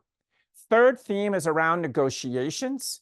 And so in general, just helping people to learn some of the approaches to best engage in discussion and conversation and come to a decision that creates the most value for their nations. And then finally, a big segment on leadership and tribal governance. We'll talk a little bit about nation building, a little bit about governance of family business systems. One of the things that I discovered in talking to senior leaders from AFOA Canada and NAFOA is just how much tribal nations resemble a lot of the work that I had done in family business systems. And so I'm going to share some of the best practices and learnings that I've been able to glean from those. This is a 4-day residential program, so it takes place on the Harvard Business School campus. Each person stays in one of our single occupancy executive education residences. In the past, we've attracted around 75 to 80 Indigenous leaders into the program. The fee for this program, which is heavily subsidized, is $3,500. At the end of the program, participants will receive a certificate of completion, and there are a limited number of scholarships. In order to apply to the program, I'll need to invite you to work through one of the 2 sponsors. Either for those people who are within the United States, those nations within the United States, we invite you to apply to NAFOA, and you'll see here at the bottom of the slide the URL to apply there. For anyone coming from Canada, Australia, New Zealand, we invite you to apply through AFOA Canada. And again, the URL is there so that you can apply. So that's the first program, our longest standing program. About 2 years ago, NCAI approached us about putting together a different type of program that really is about leading tribal nations. The program is intended for tribal chiefs and senior elected officials within tribal nations.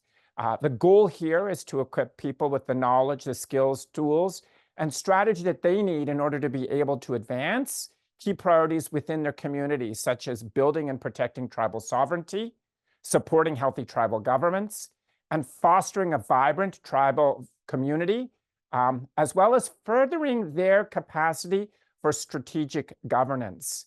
Again, we work very closely with the executive leadership team at NCAI to curate the curriculum for this program. And so there are a number of key themes, which you can see here over on the slide, anywhere from nation building and tribal governance, to principles of environmental and resource management, to thinking about corporate governance and inclusive governance systems, thinking about making strategic trade-offs, and then also designing new collaborative approaches to tackling social problems. This is a 5-day residential program. Again, participants will come to campus. They'll stay in our single occupancy executive residence. The program fee includes accommodation, materials, all of the meals while you're here, access to the athletic facilities, access to the library facilities. The fee for this program is $2,500 US. And again, anyone who is interested to apply to this program, we'd ask you to work through NCAI, and you can see at the bottom of the screen here, there is a URL that you can use to go to NCAI and to apply to the program. This program takes place in June, at the end of June, from Sunday, June 22nd to Friday, June the 27th. And we will be going into the third iteration of this program this year. So these are 2 custom programs. They're bespoke, they're created and curated while working very closely with different sponsoring organizations, AFOA Canada, NAFOA, and then in the case of this one, NCAI. I also wanted to share with you another opportunity, and we've had several of the participants from LPI-BSC and from the Tribal Leaders Program come to this third program. This is what we call a focused program. So this is open enrollment. It's open to anybody who would be interested to apply. This is our Advancing Women of Color in Leadership program. Takes place again on the Harvard Business School campus from April the 27th to April the 30th.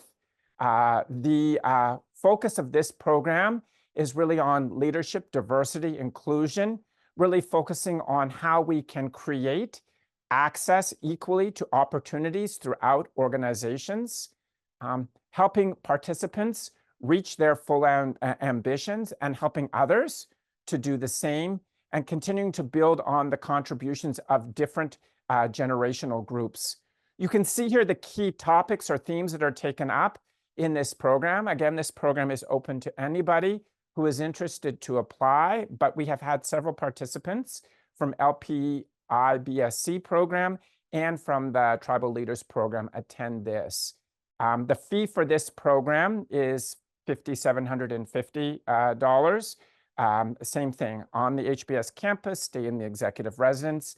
Pretty much all of our programs that are residential, once you come, you pay one fee and you receive your accommodation, your meals, etc. For those who are interested in this program, again, there's a URL at the bottom of the screen, and so I'd invite you to click on that if you're interested to attend this program. We also have a set of virtual programs. These are asynchronous learning opportunities. I've picked one, but there are many, so there are multiple different themes. But I chose this one because I thought it might be of particular interest to some of the members of your nations. This is our Entrepreneurship Essentials program. This is done completely asynchronously, and you'll see there are 3 dates here. Those dates represent the launch date of the program. You can see here the key concepts of this program. This course usually lasts about 4 weeks. It's about 6 to 8 hours of work a week. There are 4 modules in the program, and you work at your own pace. So you can do it when you want, where you want, how you want. There are regular deadlines, though, so they like to see the cohort move through in the 4-week time frame for the program. The program fee for this is $1,850. Again, like the other programs, you will receive a certificate of completion if you complete all of the requirements of the course within the given period of time. At the bottom, again, you'll see the URL if you're interested in this program. What I would say here is, in addition to this program, I would invite people, especially these series of courses, these virtual courses, asynchronous learning courses, we have found to be of great interest to people who are at that mid-career stage. So I'd invite you to go in. There are courses on finance, courses on leadership, courses on strategy, clearly courses on entrepreneurship. And so I wanted to give you a little bit of a flavor of what's available, and then invite you, if you're interested, to dive in and explore a little bit more. The final program that I wanted to share with you is what we call one of our immersion programs. Unlike a lot of other business schools in the US, Harvard Business School does not have an executive MBA program. Instead, what we have done is created something called the Program for Leadership Development, which really is a learning experience where we've gone in and we've curated from a number of the different functional areas that comprise the typical MBA, and we've created in a more condensed format a learning experience for mid-career professionals. As you can see from the schedule on the bottom, this is more than a 1-week program. And what we've tried to do here is combine virtual learning. In other words, this will be synchronous virtual learning, so people don't have to come for 4 or 5 weeks. Synchronous virtual learning with a campus experience.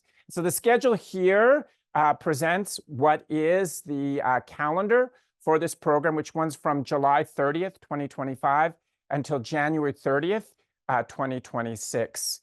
Set up for people who are specialists and star contributors who've been identified as high potentials within their organizations, especially those who are getting ready to take on more senior leadership roles. So again, I would invite you, if you're interested, you can see the URL at the bottom of the screen here, and I invite you to visit this program. If you complete this program and then go on to complete 2 more focused programs, you will receive alumni status from Harvard Business School. And so you will then become a member of the Harvard Business School alumni community. So again, there's the URL for this particular program.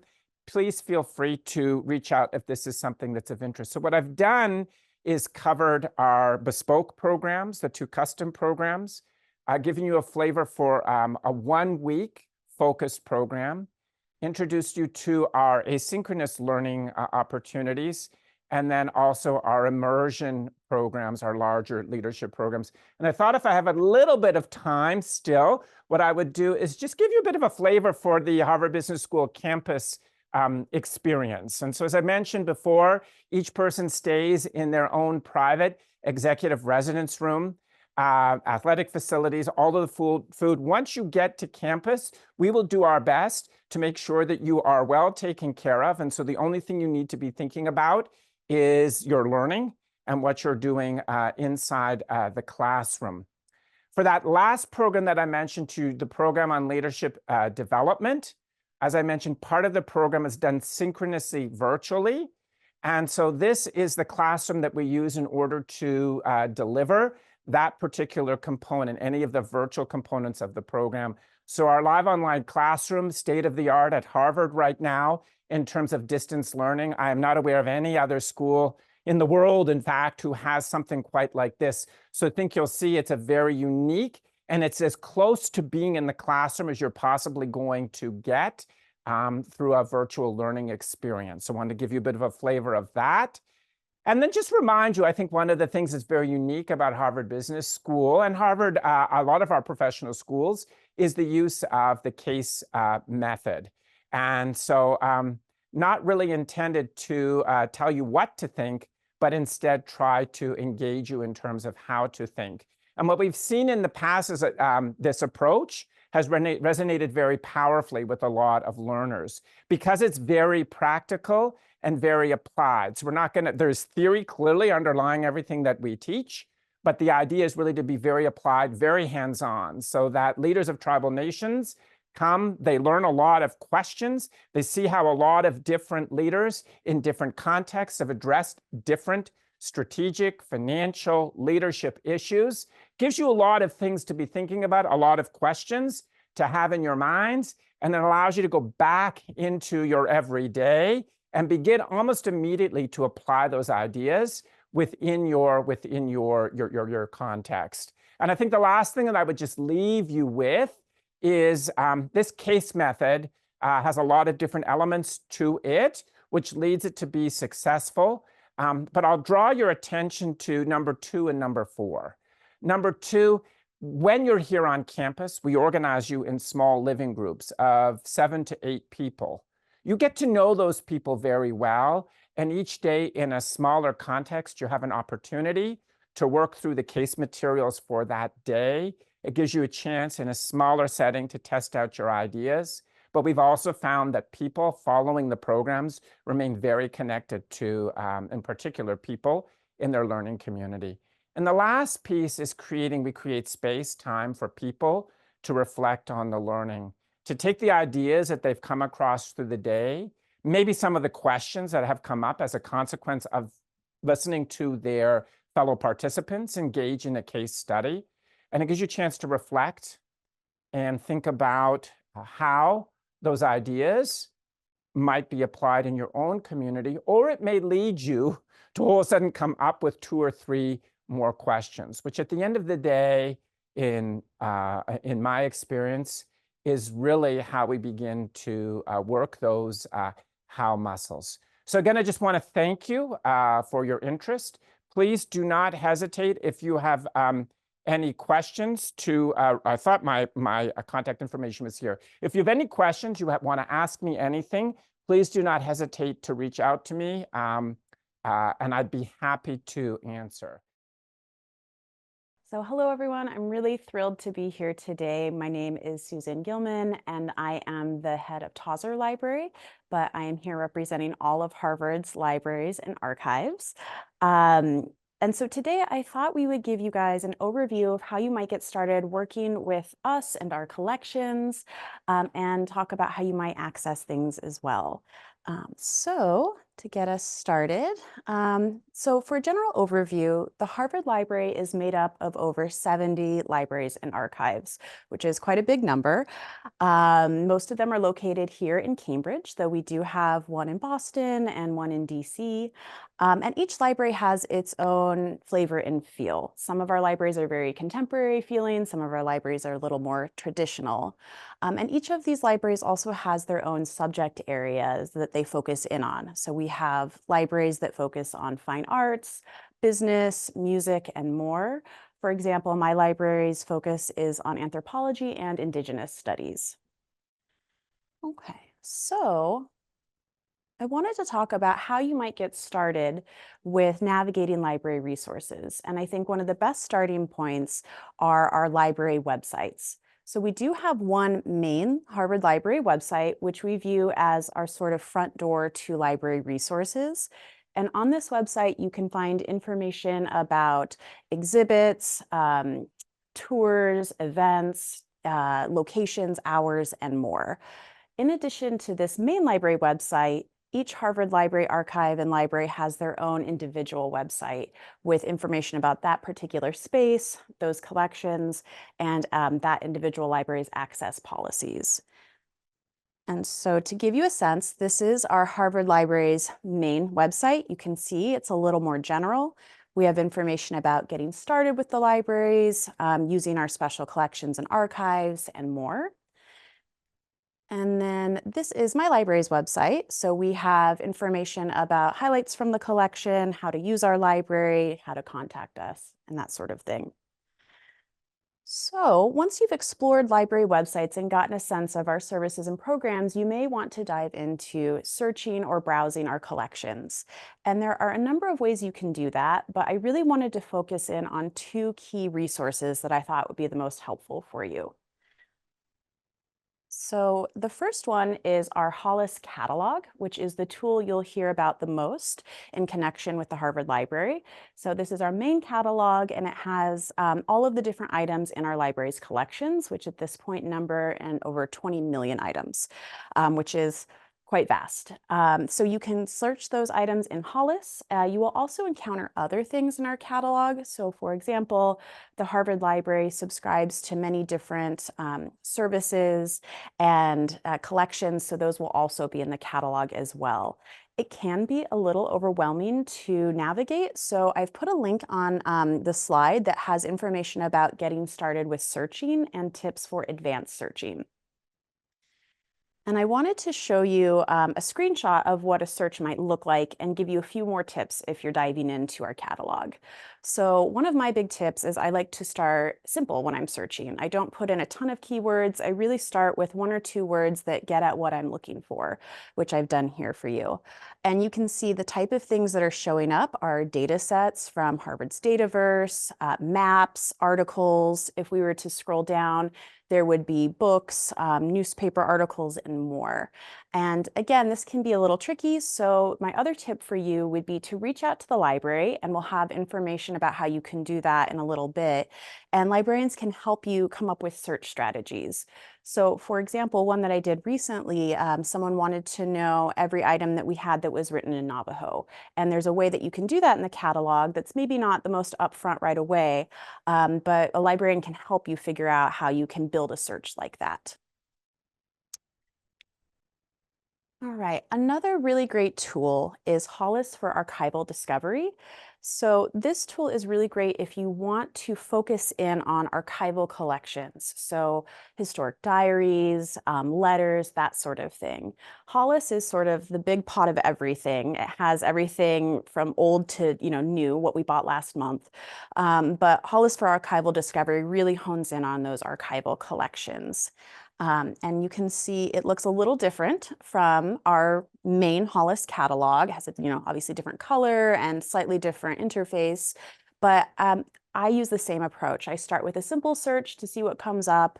And in this case, you can see we're getting, land case records from our Harvard Law School's historic and special collections. We're getting further down Harvard University Corporation papers from our university archives.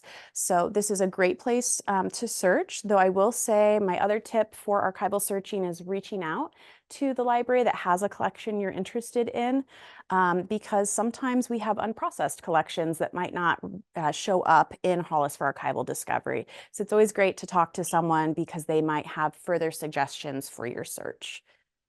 And I'm going to go back one slide. And I wanted to point out the link about using our special collections and archives. That goes to a really wonderful web page that walks you through how you might reach out to us, how you might prepare for a trip to a reading room if you've never come to a library reading room before, how you can handle our collections. So a lot of great information on that page as well.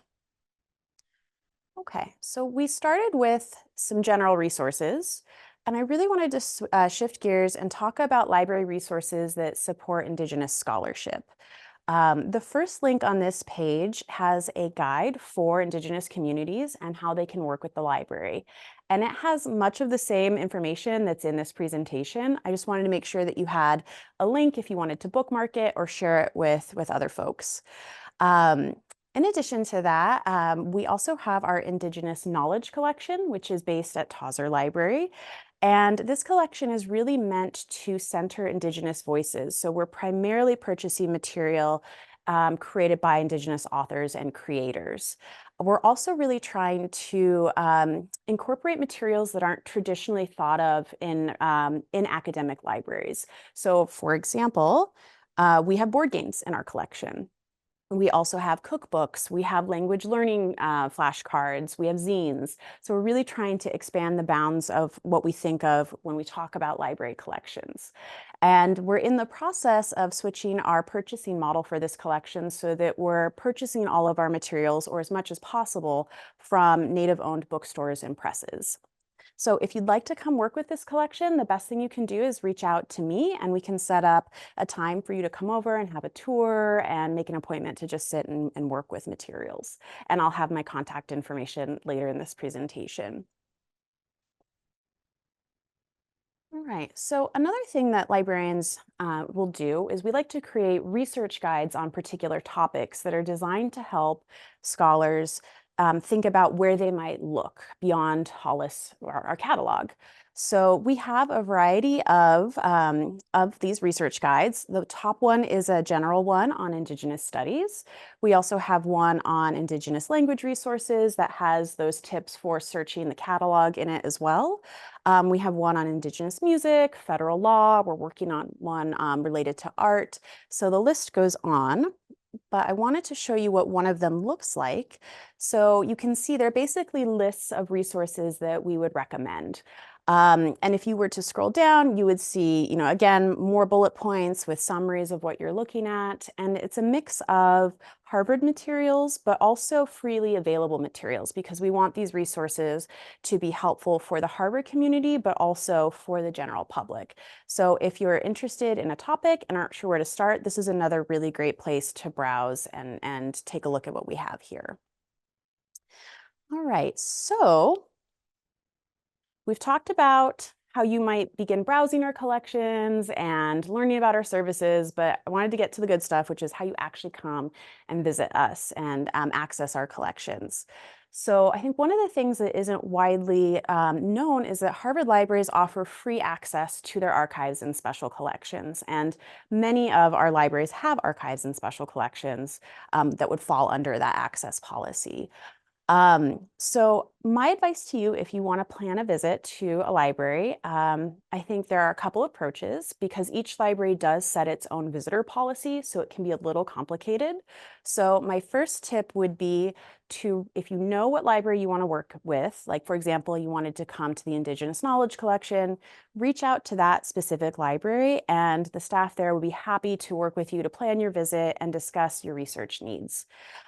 If you don't know which library you want to work with, or maybe you want to work at many different libraries, we have our access and borrowing office, which is listed here, and they can work with you to figure out what kind of access card you might need, and again, to discuss your needs there. Their website, which is on the slides, also has a lot of great information overall about visiting the libraries and what opportunities are there.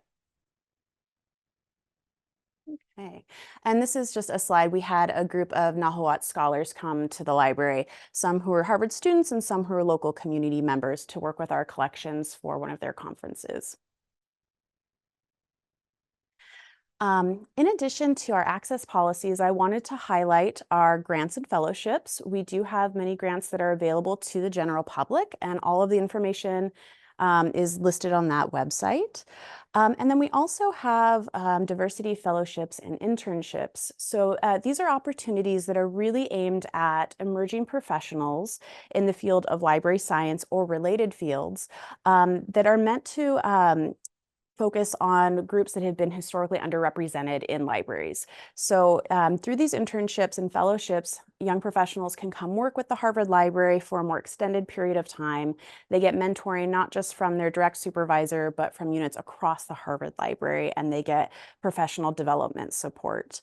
And I wanted to show you, we have some current and former fellows and interns. So on the left, we have Catherine Santos, who's Choctaw Apache. They started as our Indigenous art intern last summer, and now they've transitioned to a fellowship with us. So they'll be with us for the next couple years as our librarian for Indigenous art.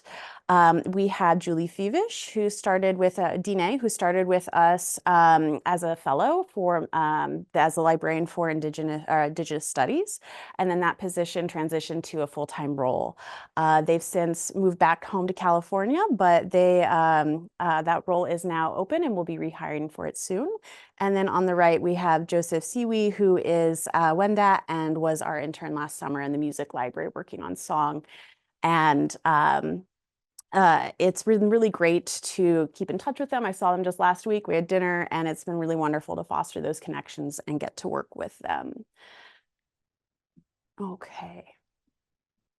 And then just a couple more slides to wrap up with working with us, because I want to leave you all with contacts, because I know I threw a lot of information at you, and sometimes it's really nice to just be able to reach out to a single person. So if you have an idea for a project and you're not quite sure where to start, you're welcome to email me, and I can meet with you over Zoom, in person, or we can talk over email and try to figure out what the best library or department would be to put you in touch with. And then again, we'll be hiring for a librarian for American Indigenous Studies in the next few months, so that will be a resource for you. In addition, as I mentioned, we have Catherine, who is our librarian for Indigenous art, if you're really interested in those collections. And then finally, I wanted to acknowledge the Harvard Library's collections are the oldest academic library collections in North America. So we do have some incredible things, but we also have some really difficult collections to work with. It can be very upsetting, or some outdated ways of describing things. And we're working on some projects related to those, such as reparative description, to really work on updating our finding aids. But if you are doing research in our catalogs and finding aids and have any questions or concerns or want to have a longer dialogue with us about something that you've encountered, you can email the Office of the Librarian. That is a shared email address that gets monitored, and the staff there will work to pair you with the appropriate department or library to have a longer conversation with you.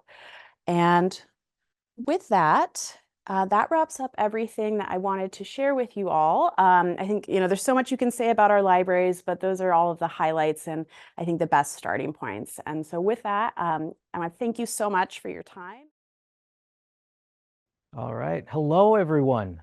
Good afternoon, good morning, good day. It's great to see you and be here. My name is Ian McLean, and I am an assistant director at Harvard College's Admissions and Financial Aid Office. Sincere pleasure and honor to be here, and I have a few slides today to chat through, talking about not only what our program does for our students, all of our students, but then moving specifically into our office and ways in which you can engage with us and work with us this year and in the future. I'll speak on some changes that we've made recently in the wake of things going around in the world, and then close with the most important point, which is the expansions that we've made in our team and in our programming to be sure that we are connecting with communities outside of Harvard to allow them to see what it's like to be here and believe in themselves as they navigate the admissions process. So first, let's start with introducing Harvard College, a bit more about our program and what we offer for our undergraduate students.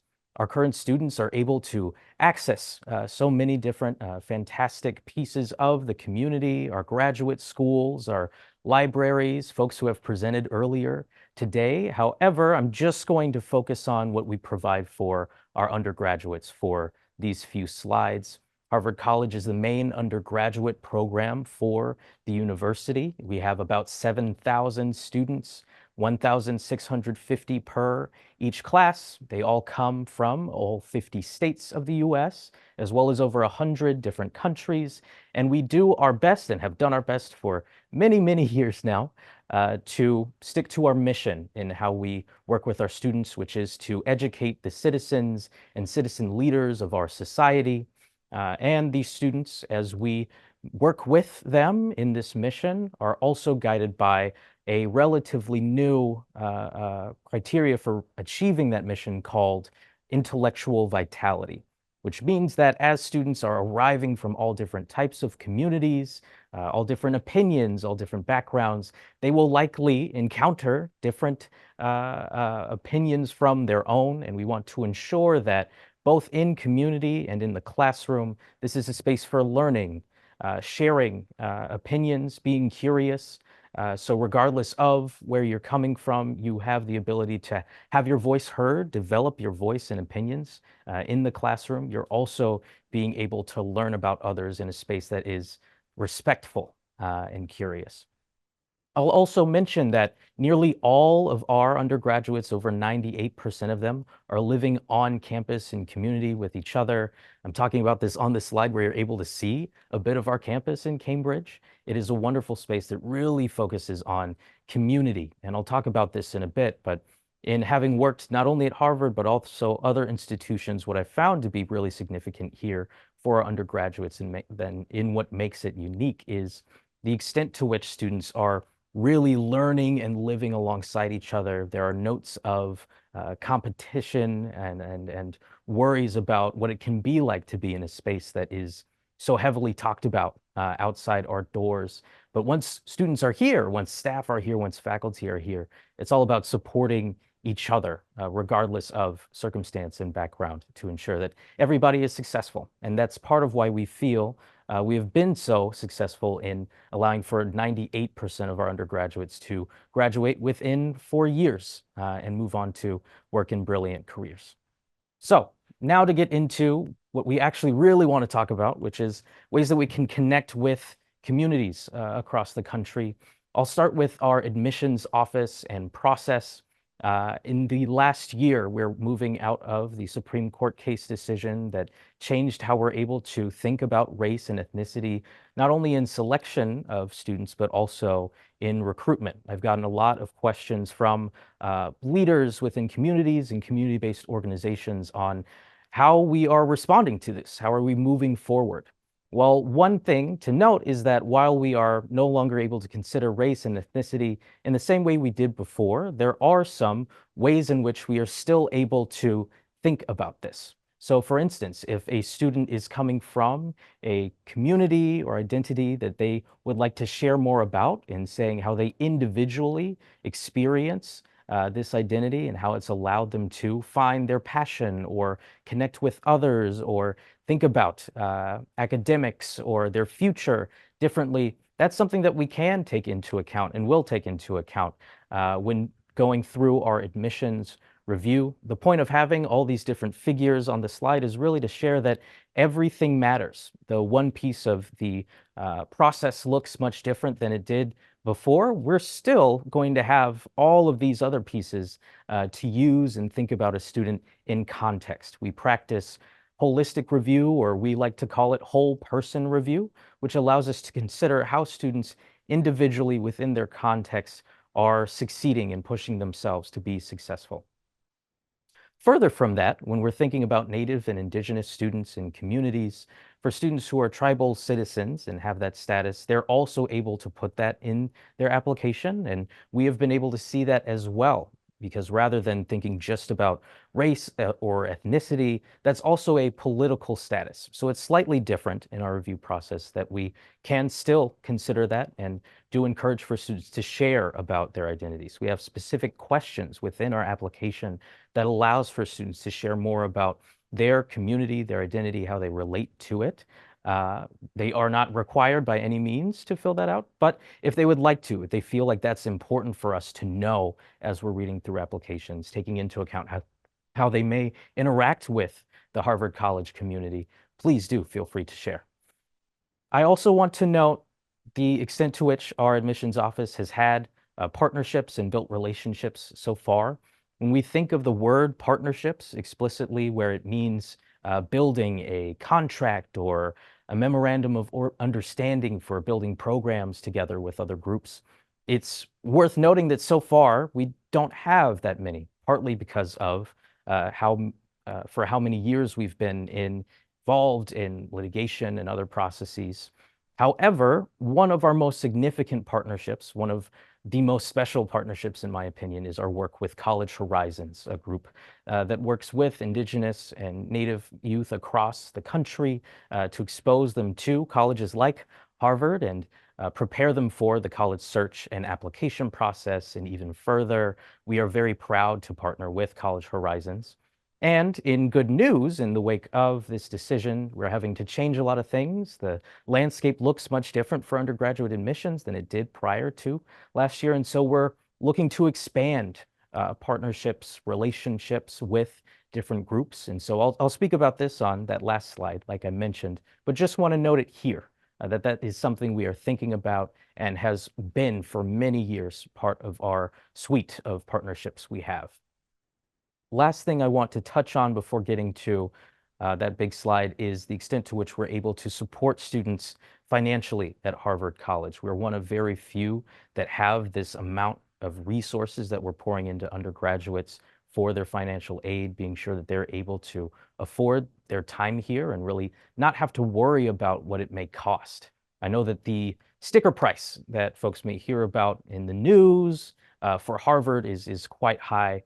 However, as you can see on the right side of the slide, for families across America, it's very highly affordable. And in fact, for 9 out of 10 families within the United States, Harvard is as affordable or more than their local state or public college or university. We do this through the use of need-based financial aid.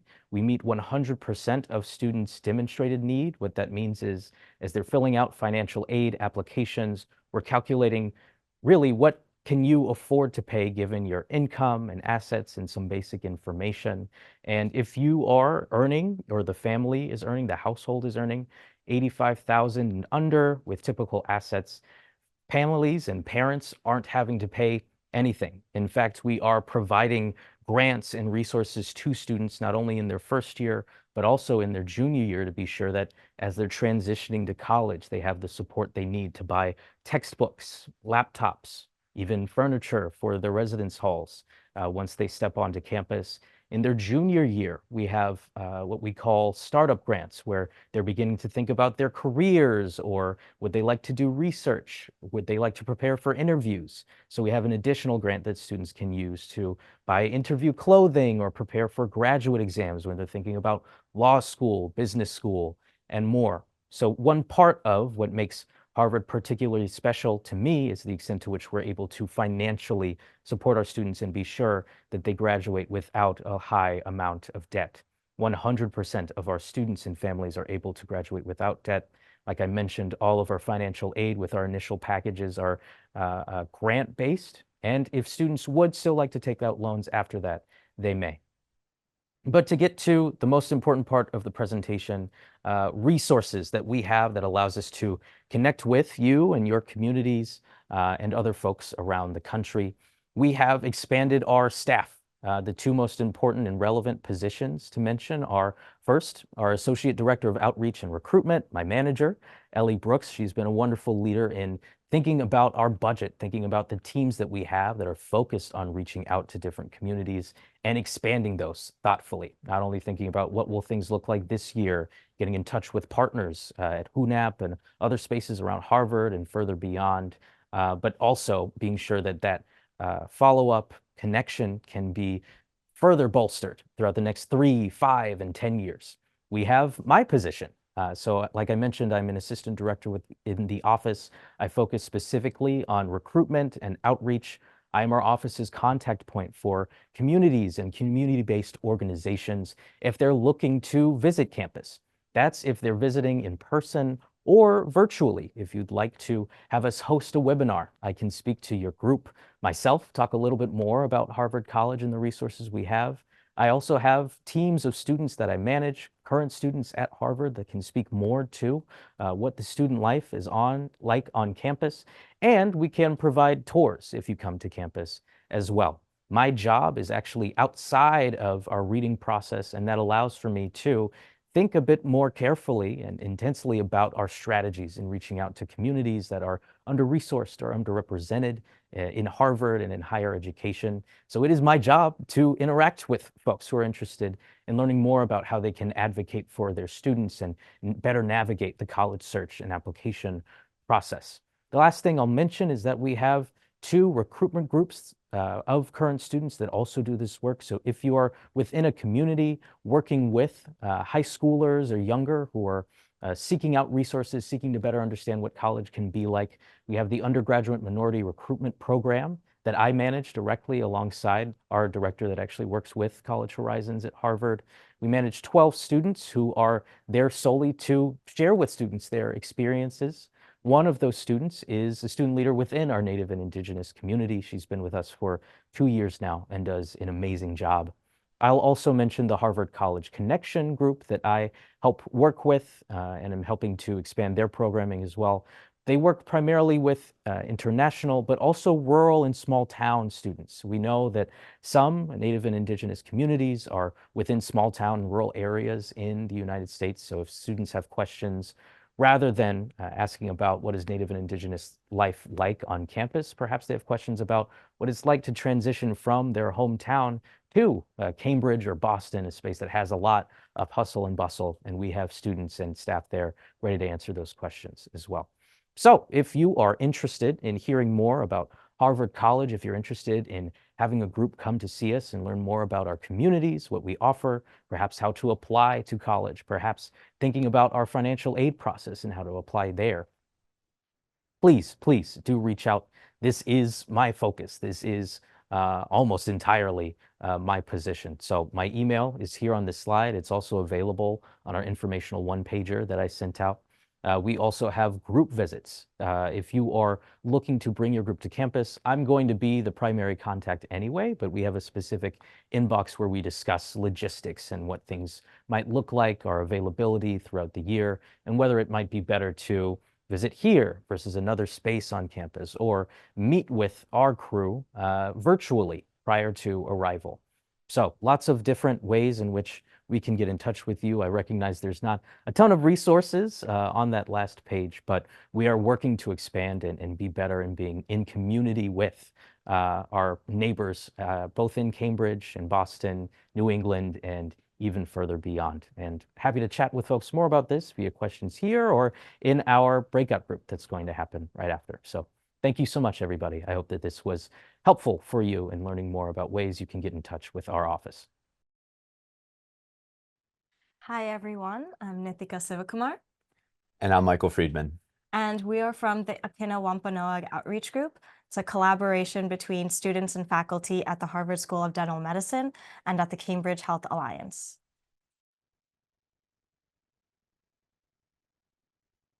Today, we're going to talk about the Wampanoag tribe and its link to the Harvard institution. And we're also going to talk more about the Akina Wampanoag Outreach Group, our mission, our achievements, and the future we envision together. First, the history of the Wampanoag Nation. So the Wampanoag Nation, also known as the People of the First Light, is made up of several groups, one of which lives on Martha's Vineyard Island. They were the first people on the island, dating back at least 10,000 years. They called Martha's Vineyard Nope, and they called Akina Gayhead. Economy for them was based on mostly fishing and agriculture. They cultivated the three sisters of agricultural products, which were maize, beans, and squash. They even practiced drift whaling, which included harvesting whales that were already beached and about to die. And they shared a belief in the benevolent giant Moshup, who created Nope and all the neighboring islands, and who taught the people how to fish and agriculture, and also how to preside over their own destinies. And in this picture, you can see that's Moshup teaching the natives how to whale. Now moving forward into the history of the Wampanoag Nation with the colonial people who first came to this country. It started in the late 1500s.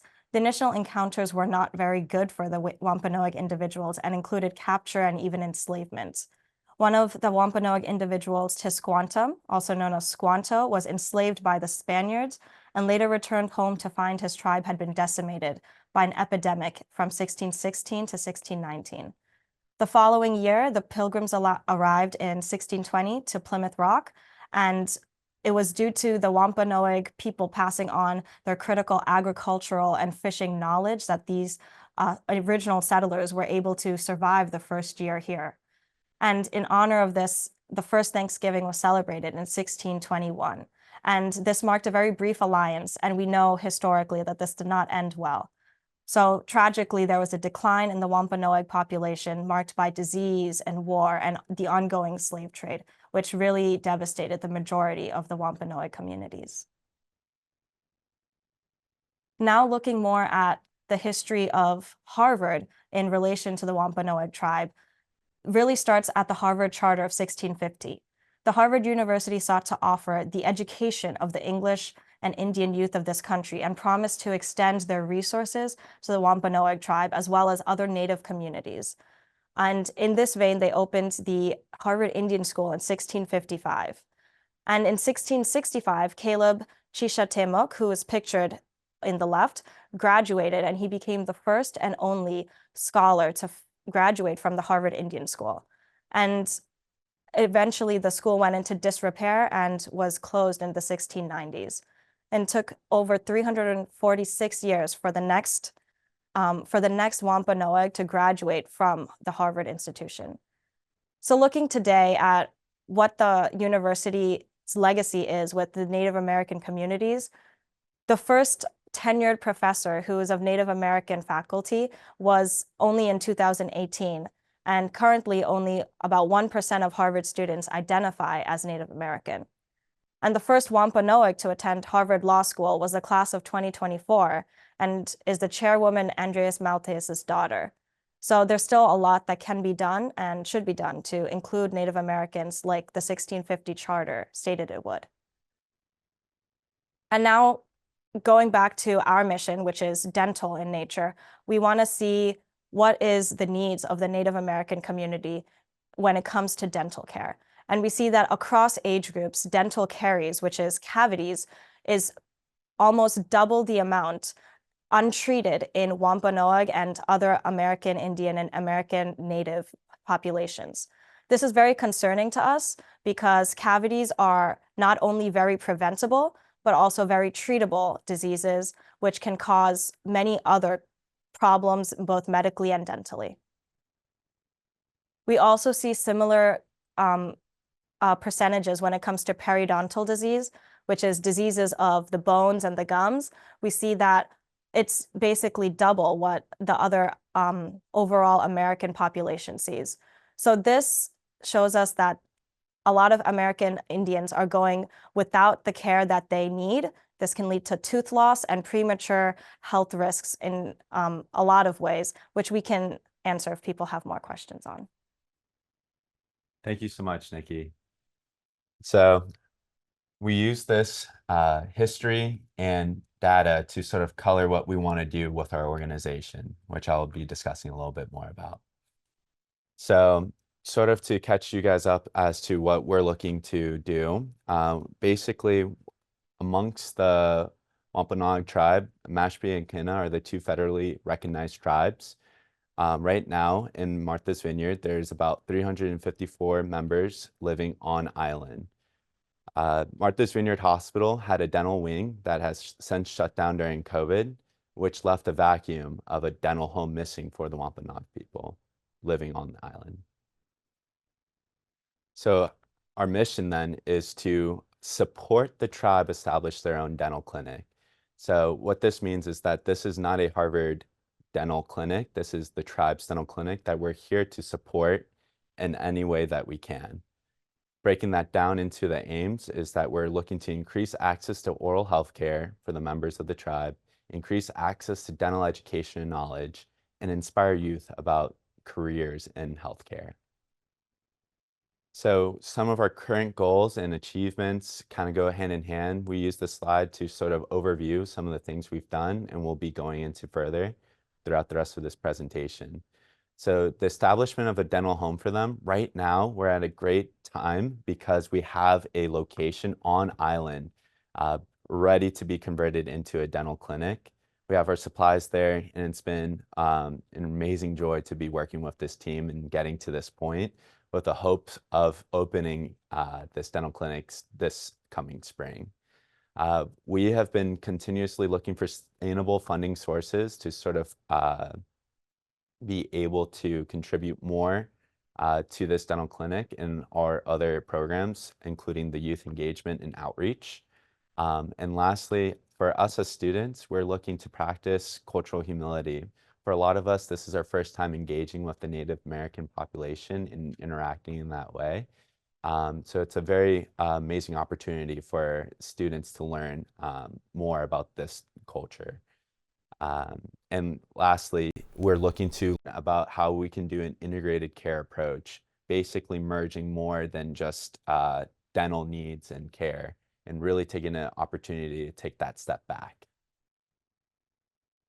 So the dental home establishment, these are photos from the Martha's Vineyard Hospital back when they had a dental wing. On the top left, you can see Dr. Swan working. He's one of the main leaders of our organization and has been working with the tribe for over a decade now. Back before times of COVID, they were able to go down to the island bi-monthly, so I'm sorry, twice a month, and provide these dental care needs and train some of the students chairside and get to learn along. However, as mentioned before, during COVID, the hospital chose to shut down this dental wing, leaving that vacuum. So what we hope to do is sort of instill what we've had before and give the natives their opportunity to create their own dental home. Searching for these sustainable funding sources. So over the past decade, we've been so fortunate to work with several of these different groups and to provide funding for the dental needs of the tribe, all the way up to the point now where we're ready to open up the clinic here soon. And we're continuously still looking for sustainable funding sources to the sort of end goal with this is to have the dental clinic be able to sustain itself. Until that time, we're hoping to continuously apply and achieve these funding sources. Community outreach is a huge part of our mission as well. So last year, we had some of the tribal youth come over to Harvard University to learn more about college and what that could look like for them. We were able to show them around campus, give them SAT prep, and basically inform them about the process that we've gone through and provide our insights as to how it would be like as students and go over some of these questions that they had. And really, hopefully, inspiring them to then look at this as a really strong opportunity to consider a healthcare as one of their future careers. Along with cultural humility with learning cultural humility for us as well. So I've had the privilege of working with the Wampanoag people for the past 4 years of my dental school experience.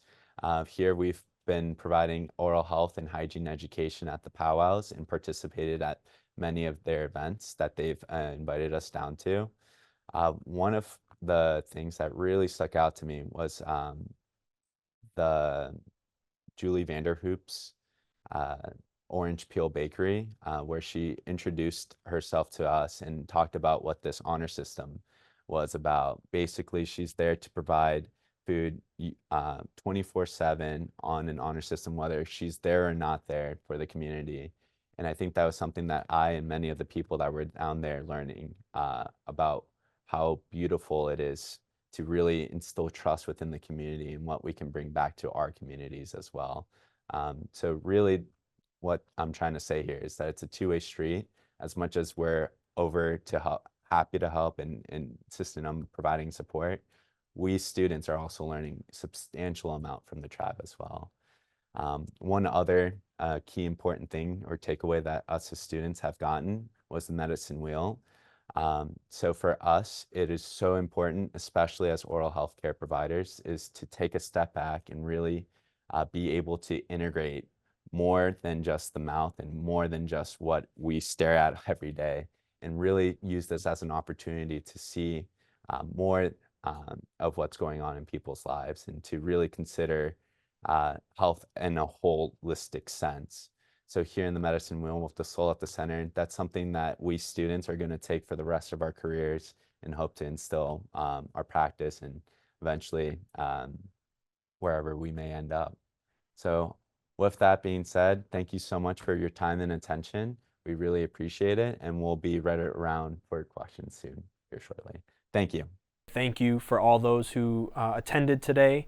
I think that you've seen an example of many different ways that Harvard can be in partnership and in good relation with local tribal communities, both in terms of opportunities that are being created and opportunities that currently exist. So if you walk away with anything from today, I hope it's the understanding that you have the ability to make contact with folks at Harvard, get a response, and start to build mutually beneficial relationships, knowing that Harvard, from its very existence, has had an obligation and responsibility to the regional tribes of New England, and so we're trying to honor that in very tangible ways. So again, thank you very much. I want to say thank you to the HUNAP team for helping to put this together. I want to say thank you to the Brattle Square Studio team for helping put this together. A lot of work went into today, and so it doesn't just happen with the folks that you see on the screen, but also the folks behind the screens as well. For me and all the folks here, I just want to say thank you